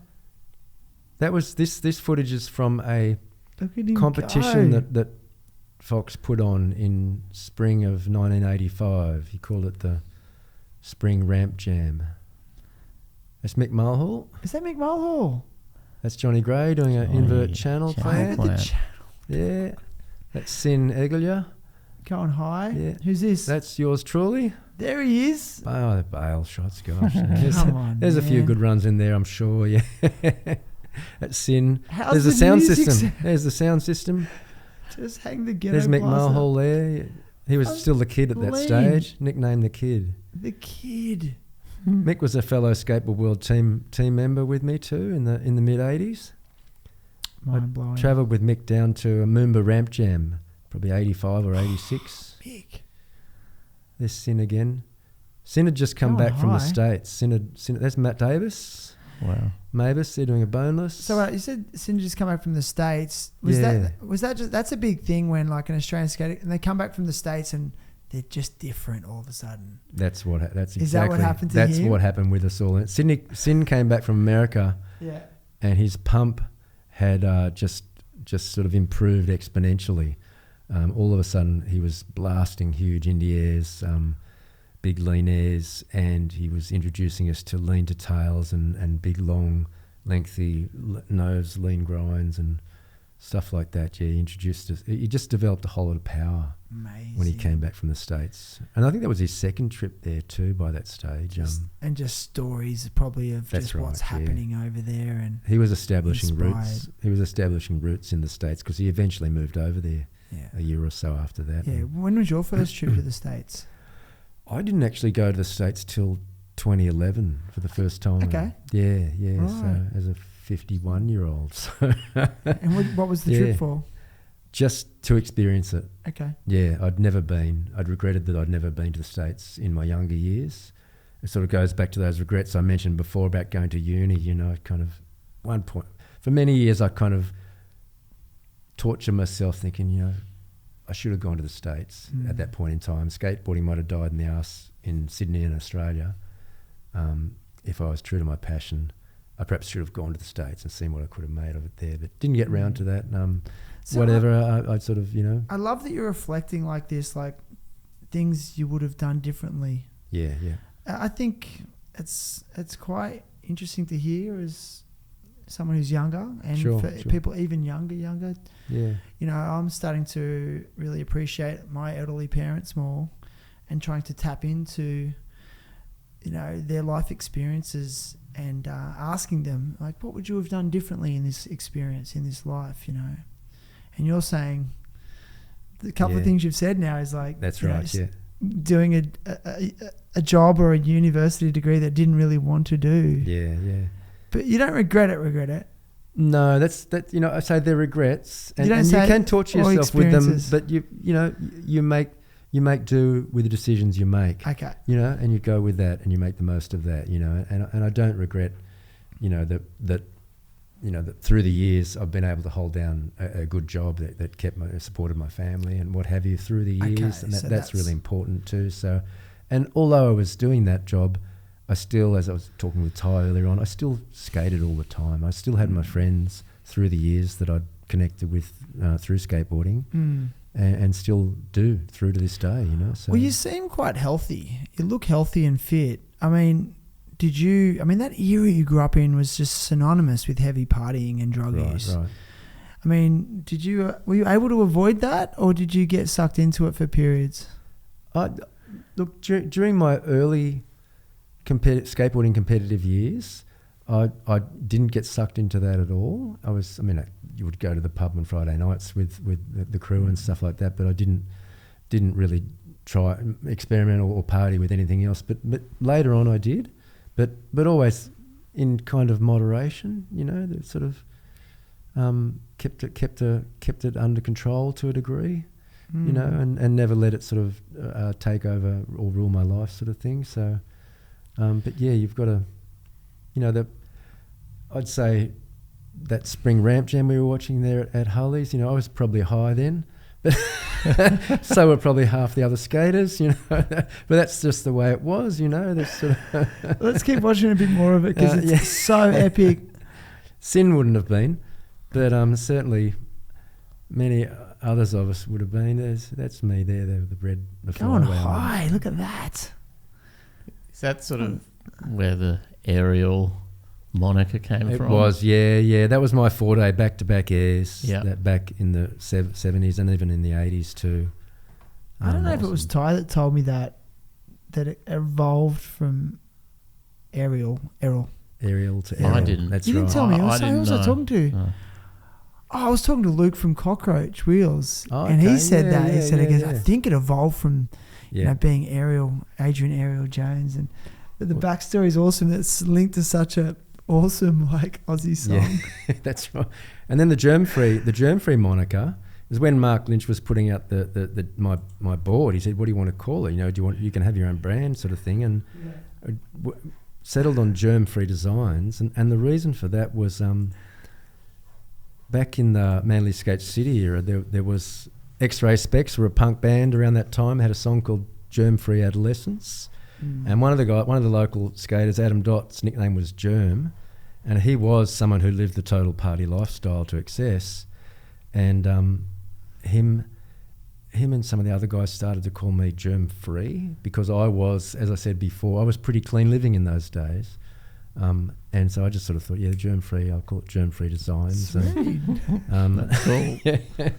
But it tied into the punk music, ethos that was central to skateboarding at that time too. You know, it was a well-known sort of punk pop song from that era too. So Amazing how these things evolve. Hey, Was there like you sort of saying that how you did? Was there a straight edge ethos going through the punk scene then? Because I know there has been eras of that, and guys that get like a black X tattooed, I think, on their wrists and stuff. I know a few American guys Not really, who no. did. Okay. And they were like straight edge and they were Right. sticking to that. That was a thing. Like I think that did evolve a little later, yeah. Okay, Yeah, that but- wasn't... I'm sure there might have been... I don't know, I'm not sure who. There might have been some totally clean-living guys in that 70s generation of skaters that I'm from, but most of us were like any other teenager, you know, when you reach the age of, you know, to being able to legally go into a pub or a club or whatever, you know, you jump on it for a little while there, you give it your best shot. Or even beforehand, you know, at various parties, you know, you're sort of there with older guys who might, you know, pass a few on, sort of thing. No. amazing. Yeah. Hey, look at that image of the Coke ramp Yes. and the Coke skateboard. Were That's Coke paying right. you money? Come on. Just for the demos. Just for the Just demos. for the occasional demos. I didn't do many with Coke in that mid 80s Coke era. Who's that on the flat bottom, you reckon? Can you see? Bit hard to see. Can't quite see from here, no. Might have been Mick Mulhall was there that day. John Fox was there. Oh no, John Fox was behind the lens. Actually, thanks John for that photo. Classic. That's yeah. And this one in skate, and speaking of John Fox, I whacked that one in editor there. of Skate I had Life. to. I had to put that in there. That was for two reasons. Firstly, that was a pull-out poster in the Skating Life magazine. and and for that was for those listening, it's a frontside grind in a bowl. Which one? Dover Heights pool. Dover Heights. Yeah, Interesting. It was one of the better pools that Sydney's ever produced. Okay. And I put it in there too because I'm riding an ATS board. Yeah. Classic. ATS is a huge significant part of my skating life too. With Dave Mock. Dave Mock started ATS with Andrew Hulley in about 86 or 87, and Andrew pulled out. I think he was keen to get into. He became a shop fitter, and Dave was looking for I lived with Dave during the mid 80s. We were best mates for a long time, really close, and he knew I was unhappy in my job. By that stage, I'd finished uni. I'd worked in a chartered accounting firm, then worked for another investment firm, doing accounting work, saving lots of money but not being very happy. And he sort of said, "Do you want to jump in with me into ATS and So I invested, and from 87 through to about 1990, Dave and I did ATS as a partnership together. It was predominantly a backyard operation out of Dave's mum's place at Strathfield. There you go. We were getting the boards pressed at a couple of different places out in the western suburb of Sydney. But yeah, we gave it our best shot there for a handful of years. So you only had a board sponsor, and over the years, it's predominantly been board sponsors. Like, do you have trucks and wheel sponsors? Like, what were your go-tos there? Yeah, for a while there, the Skateboard World were putting out a germ-free wheel, which was not a great wheel. I can admit to that. But Peter Lynch, they started putting them out without really conferring with me about it. It just all of a sudden they appeared. But I was getting the royalties from them, and at that stage I thought, oh, bugger it, it's too late now. It's already on the shelves. So, but then from the very, very early days, even from the late 70s, I met Tim Dorr at Balmain Wave, a skate spot across the harbour from the boat ramp we spoke of earlier.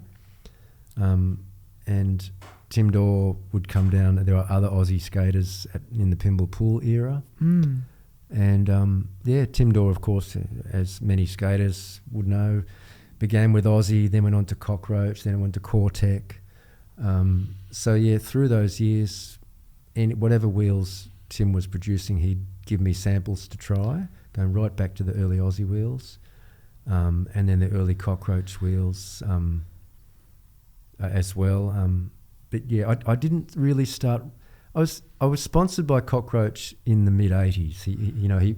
I think I might have been featured in ads, and he was flowing me wheels all the time then. But in the Aussie era, I wasn't really sponsored by them as such, because the skating scene was so competitive in those days, and because I skated for Skateboard World, I wasn't allowed to cross boundaries and be co-sponsored by Aussie sort of thing. Sort of, or it just didn't.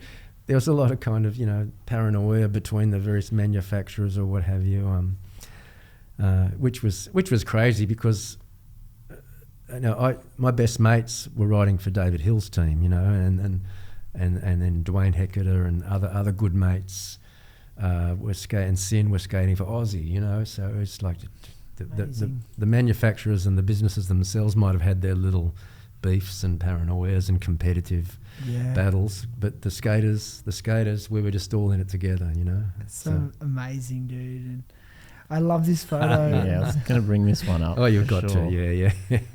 You seen this one before, Ty? No, yeah. I picked that one as you picked that one out too. To point out, obviously, it shows Biff and everyone's old mate Finn in there, and it just spoke to me as a classic. I mean, it would be evident that it's at a backyard pool, probably. Correct, yeah. And so obviously, Biff and John are also no longer with us, and it just spoke as just a classic skate photo, basically. And I was keen to hear the story with this one. Obviously, the police, but they're looking pretty unfussed. And who took the photo? I think it's Dave mock photo. Dave and I would have headed over there with Biff. That was a pool in Mona Vale, just across the road and down the road from where the ramp is nowadays, or the park is nowadays. It was in I don't know how it was in a sort of a closed down dental facility, a home that had obviously had a pool that had become a dentist office, and it was there for a while. It was a pretty good pool, and we'd sessioned it quite a few times, but on that occasion, as you can see, we were rudely interrupted by the boys and girls in blue. So that's Biff, and we probably would have met Finn over there. I'm not sure. He might have come over in the car with us. I can't remember. I wonder what Finn was saying there. Oh, he was giving them cheek, no doubt.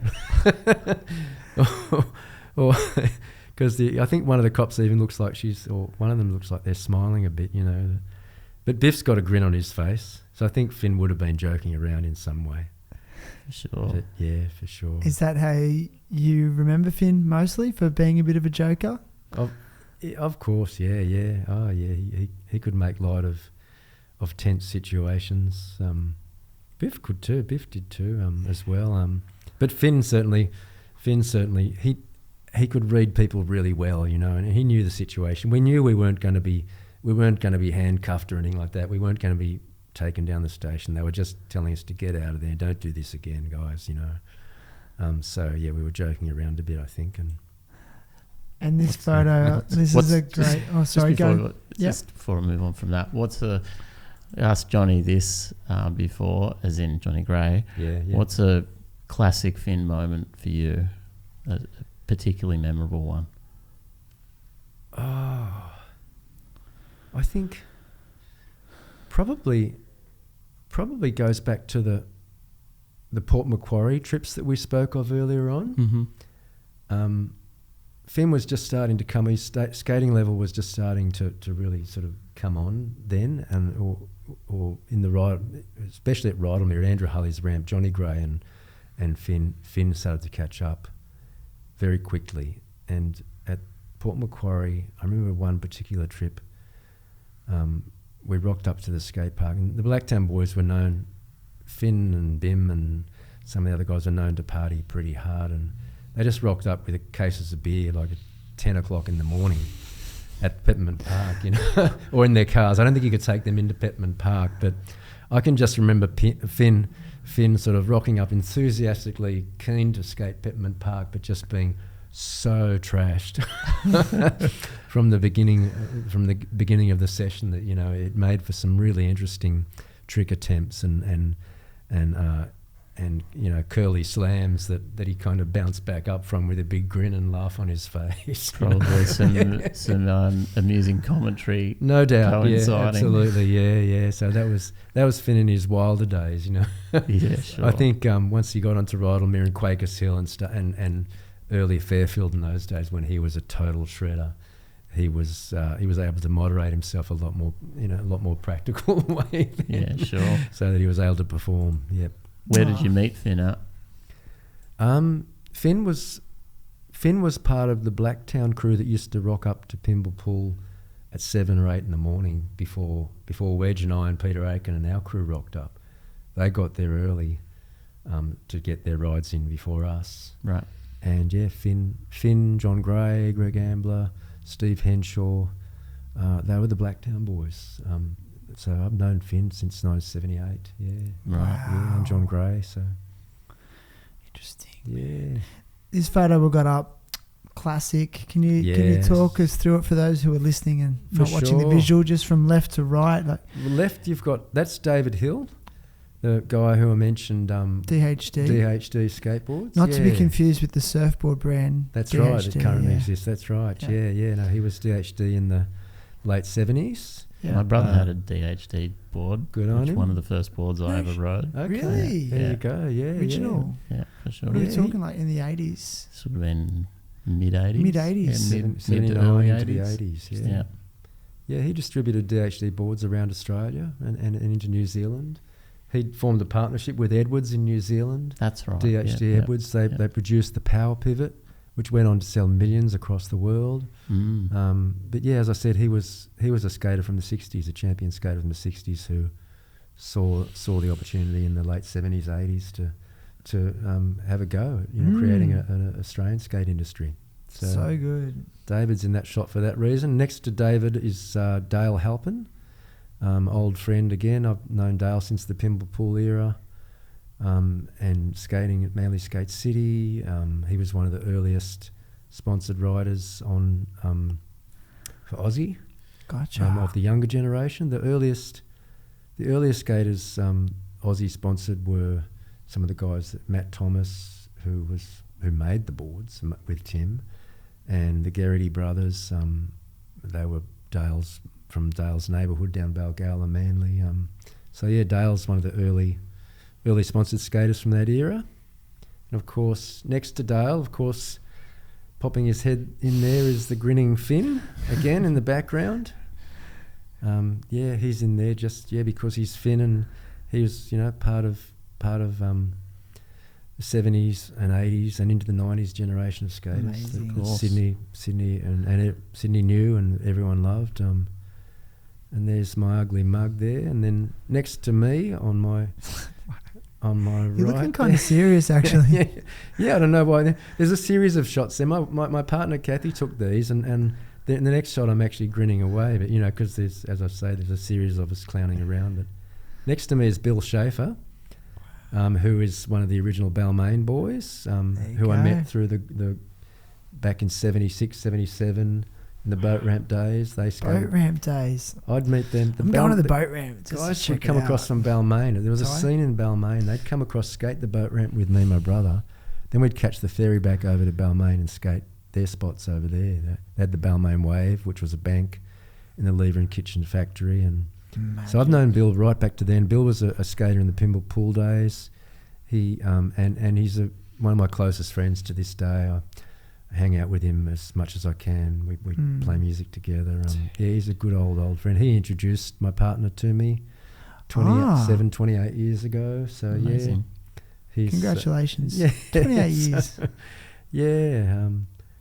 So that's why Bill's in there. You're a good old mate. And next to Bill is Wedge Francis, Rob Wedge Francis from Melbourne. Amazing. Who, as I mentioned earlier on, was one of my closest skating mates for a handful of years there back in the late 70s, 1980, 81. When do you reckon this photo was... Oh, sorry, Ty. Is he still the record holder of most 360s in Australia? I wouldn't be surprised. He probably still beat most people at the moment. I don't know. Sean Gladwell might give him a run for his money. Oh, true. But Wedge can still do multiple 360s to this day. That's correct. Way. Yeah. And he's instrumental in running in the whole Moss movement. And Wedge is...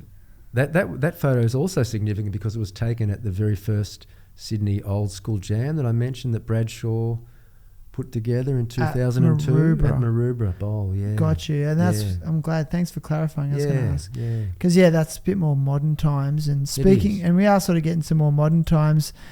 Look at this one. Yes, yeah. Bondi Bowl.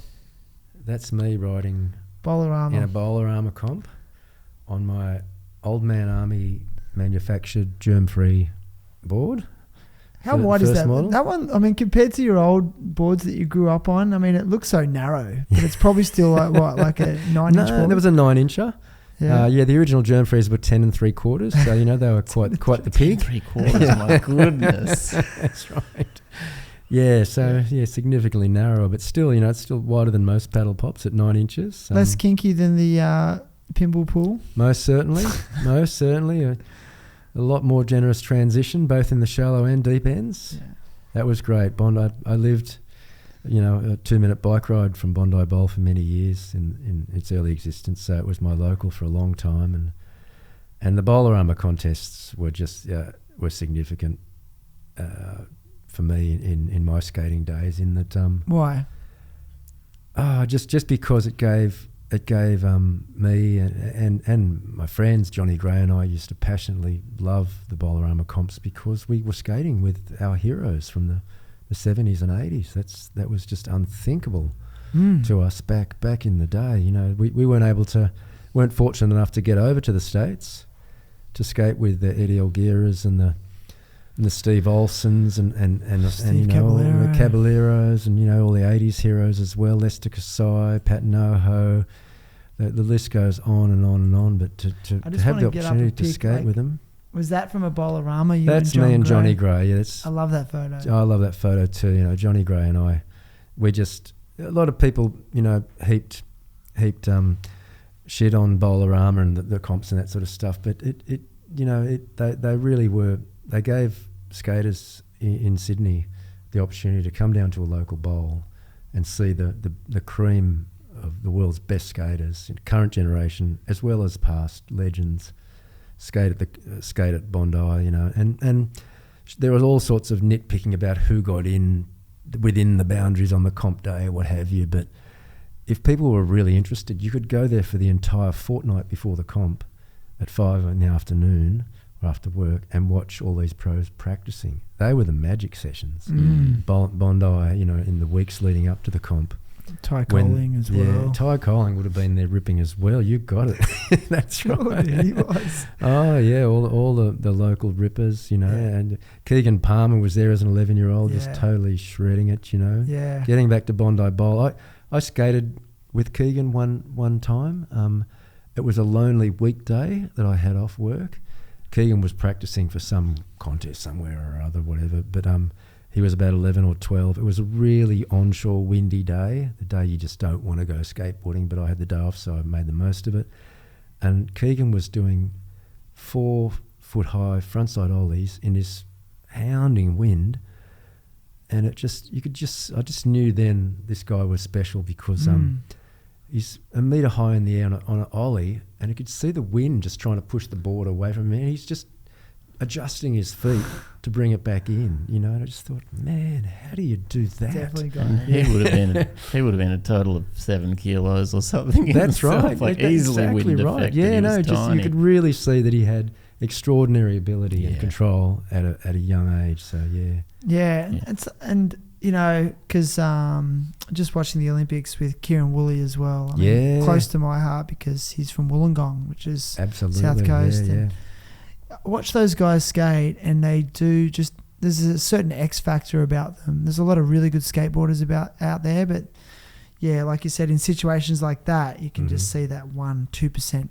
difference. That's right. Adjusting your feet midair on Yeah. a windy day. Yeah. That's the kind of stuff Kieran does. With Kieran from a real early stage, I remember seeing him at. I was most impressed by him at Bar Beach at one of the Australian bowl riding comps Yeah. up there when he was a really little tacker. The thing that Kieran had going, which goes back to that surf skate style, was the ability to really flow and just put in loads of tricks, and he had consistency down like a pro from a little kid, and that'll get you somewhere in the world of competitions, consistency like that. I know, sadly, he sort of fell on the last trick in the recent Olympics, but he's got it. You look at any of Kieran's clips from the parks that he's skated around the world, and you can just see his ability and imagination. The lines that he draws are amazing. The combinations of tricks that he does in awkward and unusual places is just mind-blowing. Exciting. Like it's Totally, engaging. His Exactly. free skating is definitely That's right. really enjoyable to watch. Exactly. Like he just Yeah,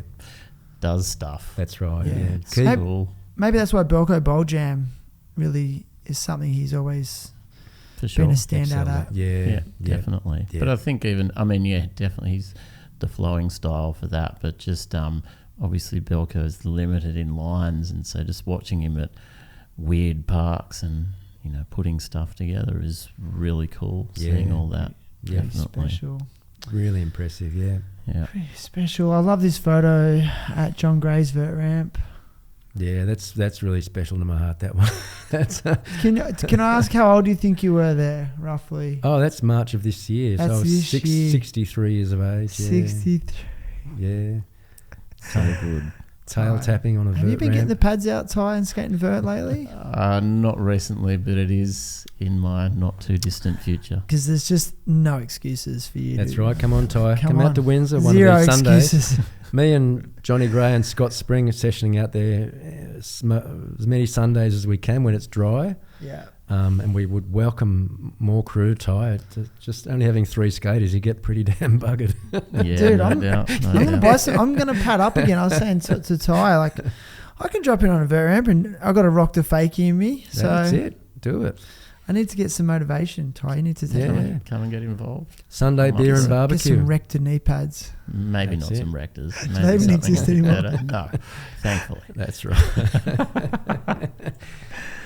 Yeah, Listen- that's oh, really sorry, special being Johnny actually having one of your closest skating mates having a ramp in their backyard, and Johnny just shakes his head. He says every morning when he walks out there, it's just this big structure. It's blue. It's blue in honour of Manly Skate City, and just it's just magic, to have those just quiet sessions. There's no scooter kids. There's no parents that try to go. You go skate any of the fantastic parks that are around Sydney now on a weekend, and it's just whoa, it's full on. The amount of skaters, the amount of scooters. Yeah. Meadowbank's just like peak hour traffic on a Sunday nowadays. That's one of my favourite parks close to where I live. And I know we're going to play that. but yeah, just you hit it up on a weekend. You got to have a crew with you, otherwise you're battling 8 kids in the bowl on their scooters and or sliding down on their butts with their parents standing up around the top having a picnic. It's quite the effort to get a roll in, Let's take the opportunity to say that if you're a parent, that skate parks require active supervision. Yes. You need to be. You do like They I do. see 2-year-olds on those little scooters or 3-year-olds just. Yeah. It can be not enjoyable. It can be a recipe for and it's disaster. for their safety too, though, right? It's like for their safety. realistically, people are going faster to skate parks, so That's right. you know you're putting your child at risk just letting them roam free in that circumstance. All good to have a timely go in there, but just to let them roam free, where's your parental responsibility? It's not set and forget like other playgrounds. Yeah. No. And it's Get off your phone. Yeah, get off your phone and just keep an eye. But also, it's ironic that there's a new emergence of more DIY spots, and I think it's precisely for what the reason you're saying is that because, it is a bit of a place of solitude and where you don't have to battle for and be just aware of not getting wiped out by a kid on a scooter or someone who's just learning. So so there's a place for it, but I want to get up fast forwarding. I want to get up this maybe one of the last clips of you skating Meadowbank recently, and it's just really inspiring because I think it was in 2019. If I can get that down. And the computer's not working. There we go. And I just want you to talk us through this line of you at Meadowbank. So, yes. have you seen this clip? So, that one is a front side air. Gladly tuck kneed. Good work. Mulhall Still would in approve. Uber, that's right. Rock and slide, tricks back to back. That's what I always prided myself on. Tail slide. Yeah, a little bit of a grind there. Hands in a Kiwi slide. It cuts off. So looking at that, comparatively, like that bowl is near perfect with granite coping. Yeah, just beautiful. Did you ever think in your lifetime No. you'd get to skate something like that? I don't know. No. Never thought, never imagined it. And it's just amazing. It's wonderful to have it. It's a half an hour down the road from where I live, and it's a perfect bowl. I think Wedge and I were just talking just before the Chaos Jam we spoke of earlier on a couple of weeks ago. I skated with the Melbourne guys, came up and had a session at Meadowbank with us, and he reminded me of a conversation we'd had back when we were 18-year-olds at Pymble Pool. And he remembers me actually saying, just imagine if it would be possible for us to still be skating at the age of 40, we'd probably be riddled with arthritis and or with walking sticks, and that was an 18-year-old talking, about being a 40-year-old. But yeah, as you've just pointed out, that clip. How old were you in that clip? That clip was like 59, You're so 59. just before I was 60. And so Wedge was talking about exactly that, the reality that has actually eventuated was beyond our wildest dreams, and even in so many ways, the status of skateboarding today, the point it's at, is beyond our wildest dreams as 15, 16, 18-year-olds, to have the amount of parks that exist around the country, the variety of terrain, the quality of it, and to be in the Olympics, not that that's the be all and end all, or any measurement standard, skateboarding being in the Olympics, but just the fact that it is there as a an iconic sort of sport that the world can now kind of embrace and recognise. Did you ever talk about that, speculate about it, say what if, like back when you were teenagers? Not when we were teenagers. No. Never that even sort of a thought. No, didn't even enter our heads that it would ever become an Olympic sport. I think it's before the Olympics started opening up their minds to things like snowboarding and that sort of stuff. The first I ever heard of it was when people were talking, the 90s generation might have started talking about skateboarding maybe one day being in the Olympics, so. But well, it had that demonstration sport deal in the 96 Atlanta Olympics. Had that X ramp. Right. That's right. Danny was there and a few others. Okay. Yes. Yeah. So the talk goes back to then, doesn't it? Yeah. So. Yeah. But that's the beauty of skateboarding. It's it can be a peak mainstream recognised sport now, but it can also be someone's lifestyle. You know, it can be someone's self-expression. You know, some people call it an art form. You know, skateboarding, that's the beauty of skateboarding to me. It can be whatever the individual chooses it to be and wants to put into it, you know, how they fit it into their lives, you know. Skateboarding, people are sort of saying skateboarding doesn't belong in the Olympics or what have you, but I don't necessarily agree, you know. It's sort of, I like the saying that the Olympics needs skateboarding more than skateboarding needs the Olympics. There's a truth to that, I think, but competitiveness has existed in skateboarding right back to day one, to the 60s. You look at clips of American competitions from 1966 and same in skateboarding in Australia in the 60s, with David Hill becoming a champion competitive skater. And then you had, you know, the competitive era in the mid-70s here too. There's always been competition skating, but then, you know, perhaps the Dogtown skaters, perhaps they began that lifestyle. I don't know, that they introduced that ethos of, like, it's not so much the competitions, it's how you do it, it's how you treat the terrain, you know, the pools, the banks that you're seeking out, the stuff that's not made for skateboarding, the stuff that's natural terrain. And, you know, you can make a go of that and push it hard there as much as you like and get your joy and you know, find your passion in that. And so I've had the good luck to be able to do both.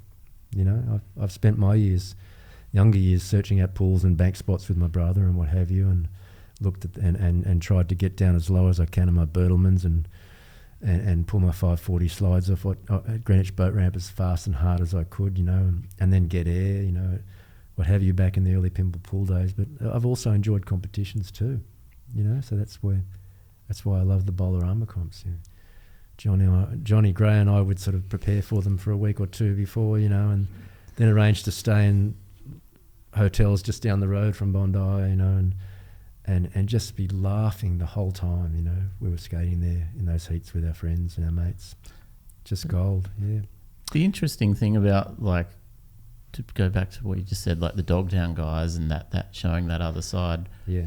But they still competed as well, you know. So it wasn't just That's right. we're hardcore and doing this. Yeah. They also got That's into right. the competitive side. And so, like you say, and had this discussion a lot of times, it has that competitive side, and a lot of, you know, I think you gotta accept that the progression came a lot from competitions, and, you know, and the progression is, as I've said before, what's kept me hooked and interested in it. You know, I still get stoked on seeing skating now. I'm not jaded or bored with it, you know. Nearly 40 years later myself, you know, of doing it, it's still exciting to watch. And a lot of that, you'd have to say, comes from a competitive standpoint, basically. Yeah. You know, not strictly by any means, but definitely. But on saying that, pretty much strictly speaking, by personally competitive, I want to do that. You know what I mean? Not in a formal competition. That's right. Sort of set up. I think we have that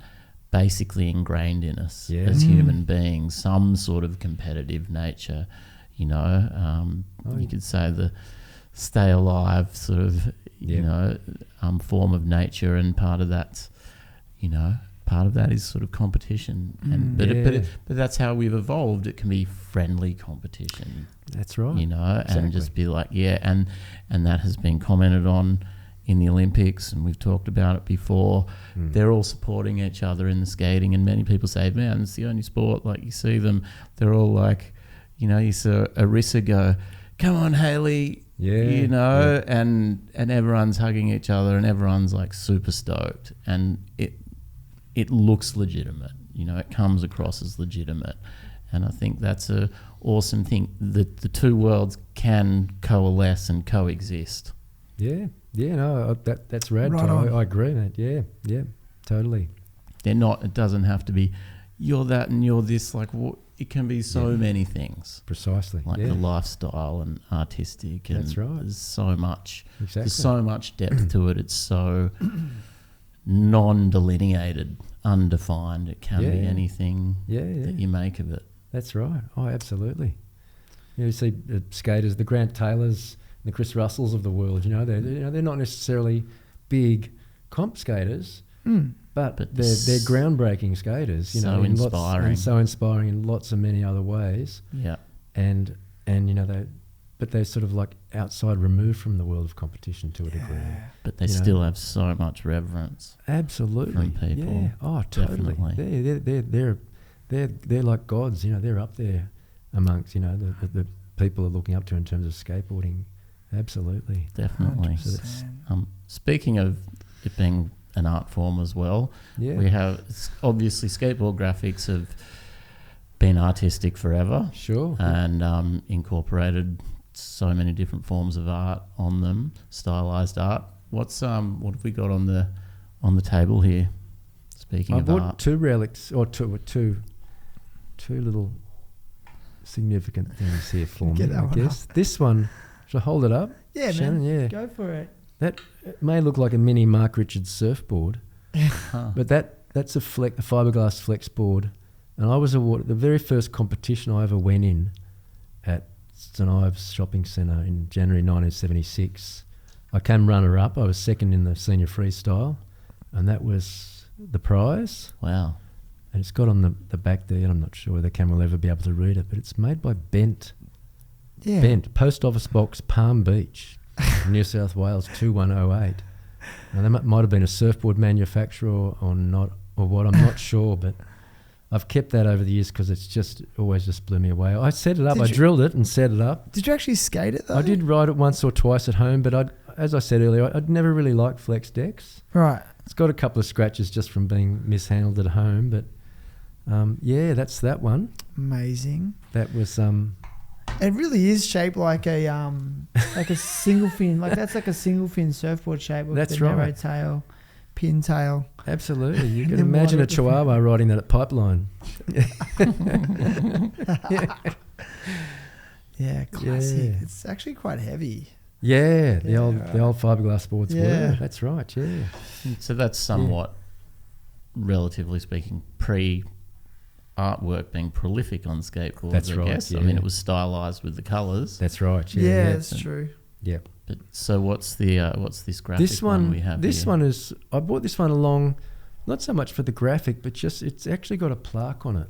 But it's that was a real surprise to me at the 2014. Can you hold up? Yeah, 2014 Australian Bowl Riding Championships. There you go. All of a sudden, Pat Noho announced over the thing that they were going to be presenting an award for it was the Spirit of Jay Adams Award.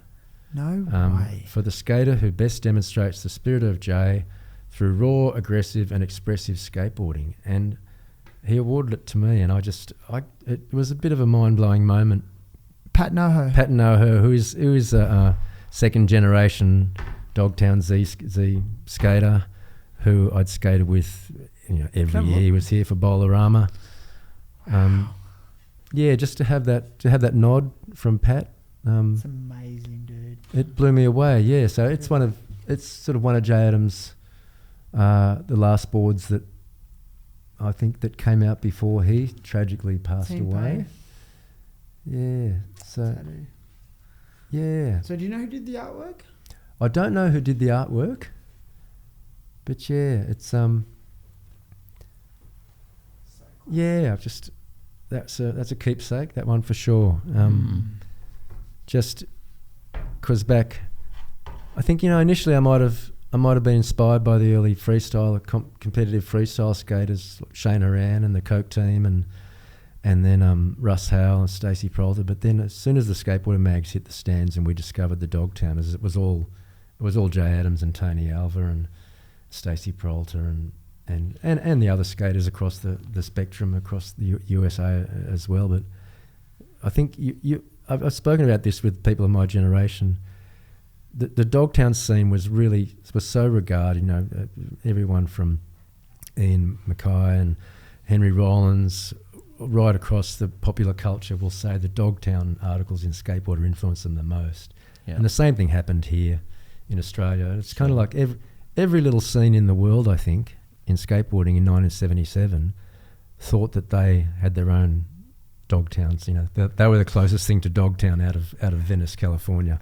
So I've met skaters from all around the world who kind of will tell you that, oh yeah, we were mimicking those guys and we thought we were just like them and what have you. And yeah, I think their style, you know, and skating at Greenwich Boat Ramp in those early 70s days with John Tesoriero and Gary Bird. And John Tesoriero actually was good friends with Stacey Peralta. John's older brother, was instrumental in bringing Russ Howell and Stacey Peralta out to Australia. And Stacey left John with one of his early Zephyr boards. And John was just, his style was, and his ability at the boat ramp was just so fast, hard and smooth. It just sort of had Dogtown written across it all the way.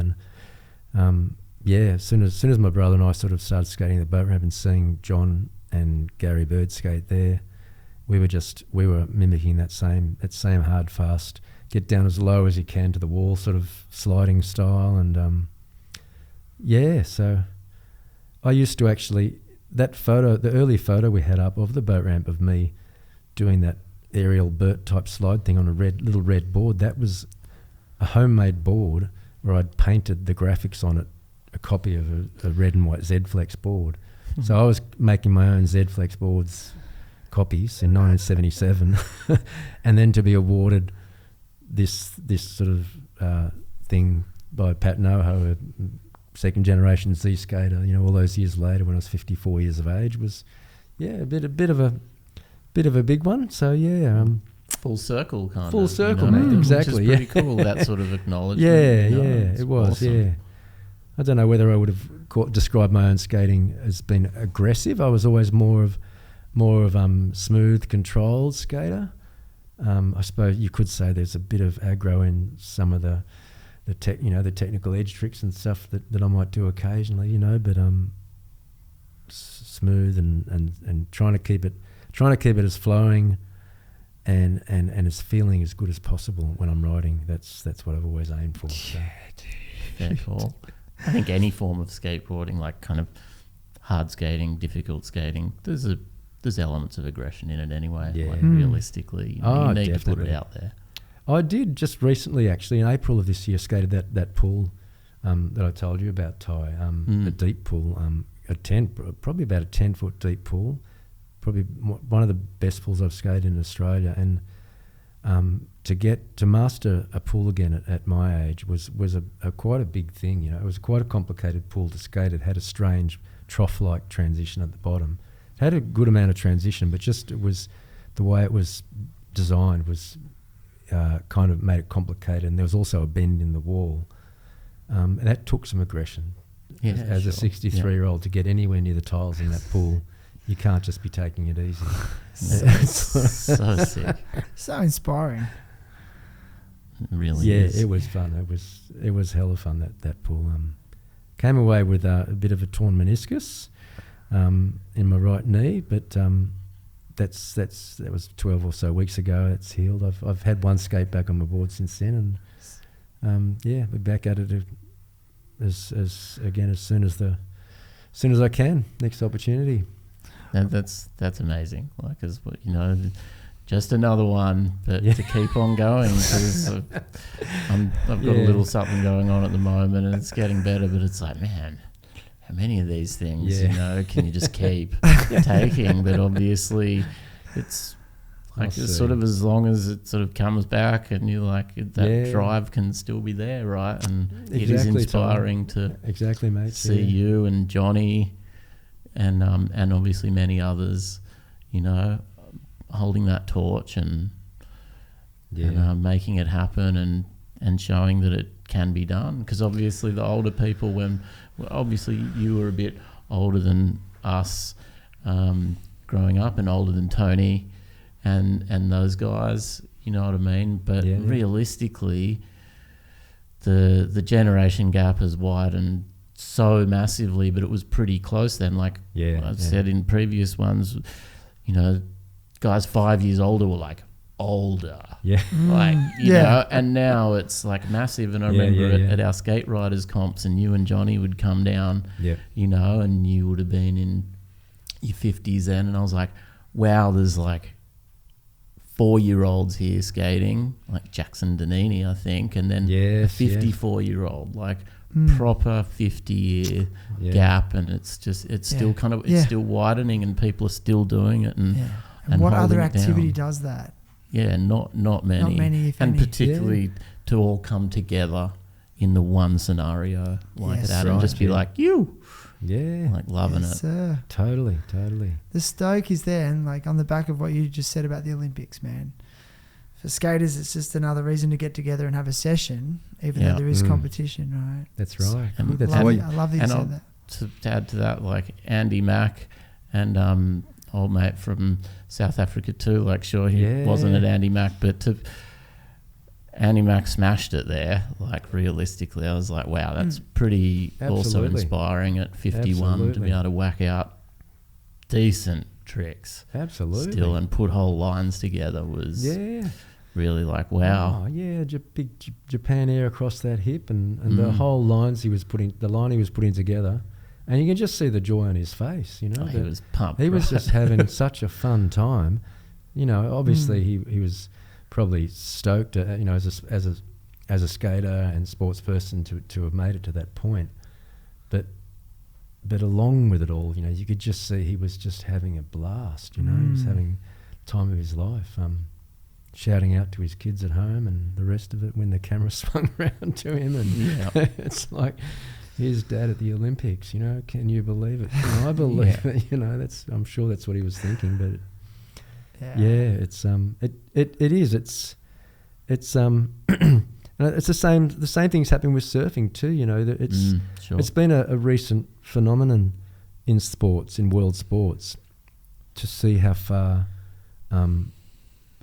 people can do it at a top competitive level, you know, Kelly Slater being the obvious example, you know, and I think that skateboarding with Tony Hawk and any of the other skaters who are still skating, you know, well into their 50s and 60s. And Alva himself is, I think Tony Alva, he was born in 57. Oh, he's 3 years older than me, and he's still skating, you know, he's still skating regularly within his limits. You know, as you get older, you know, you kind of, your bag of tricks sort of diminishes a little bit, but you stick with what you know and with what you're comfortable with.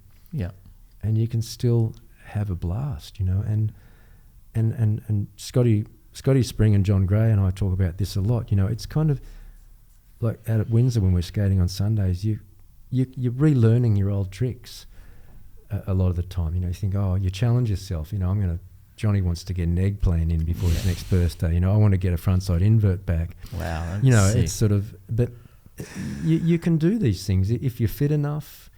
And you work at it, you know, as long as, you know, these are things that you might have done in the past. So your muscle memory, if you've got the ability, the flexibility, and the strength to put yourself in the position, you can actually feel that, oh yeah, I can do that. I could bring that down, you know. But it's if you're unfit, you're not going to be able to get yourself in that position in the first point. But it depends on how much you want to do it. You know, you might be an older, a 50 or 60-year-old skater who just wants to go and carve and grind, and that's fun too. You know, of course. My first session back after this meniscus 12 weeks ago was only at Meadowbank 10 days ago or so, and I only did carves and grinds, and just totally had a blast. Actually, I lie, I did a frontside air or two in the end. I couldn't hold myself back. Excellent.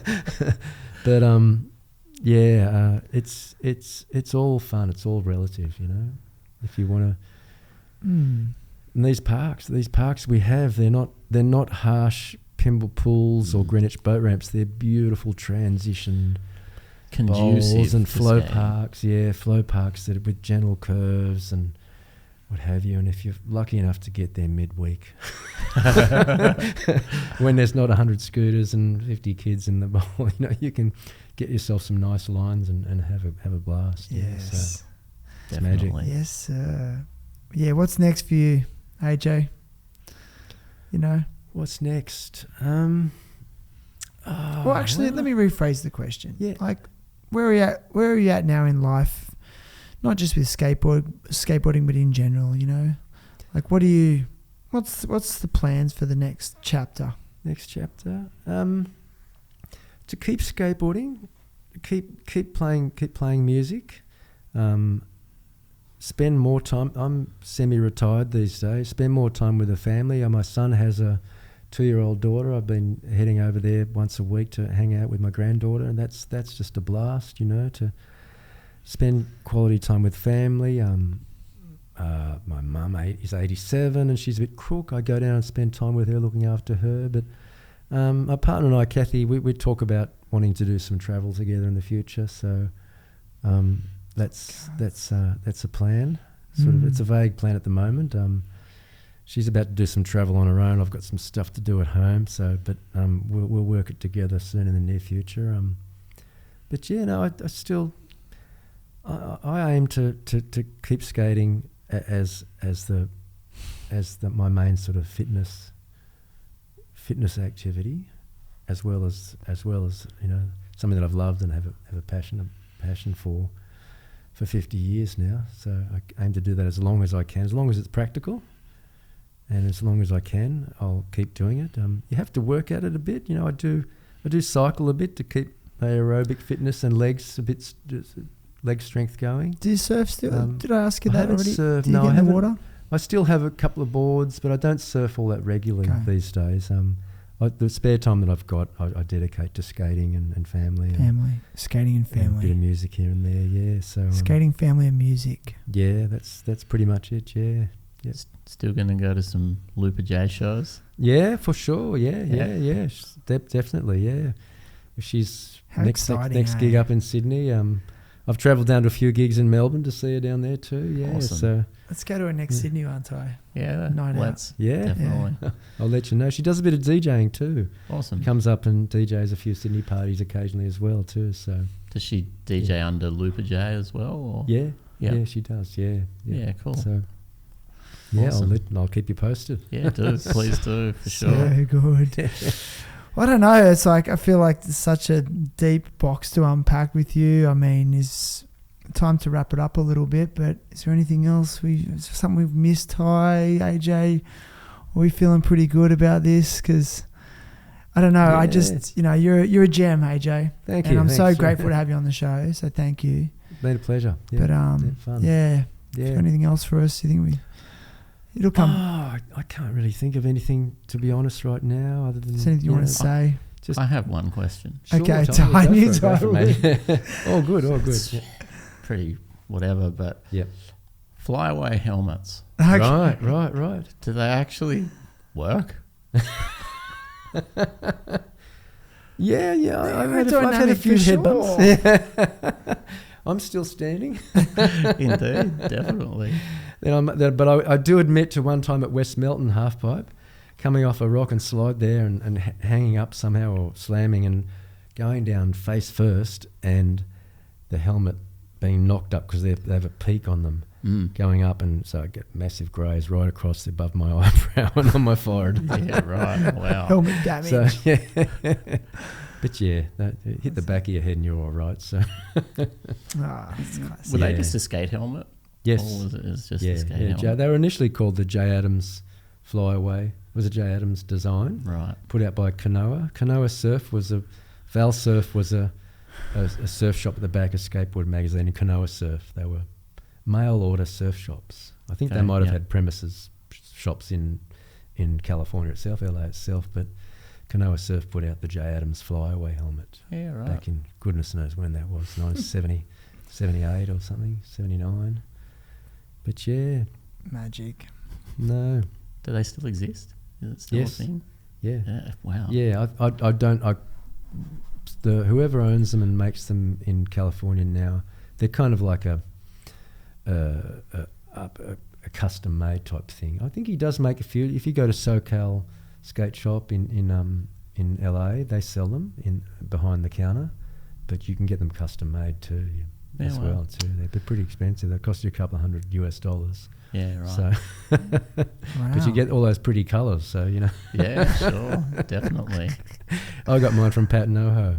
Oh, My go. coloured one, That's- yeah, and my orange and yellow and green one, yeah. It was Amazing. one Go of his Pat. old ones, yeah. So, Oh, that's awesome. yeah, Definitely. yeah. All right, let's leave it there. Mr. Cool. Adrian Errol Jones, thanks for being on the show.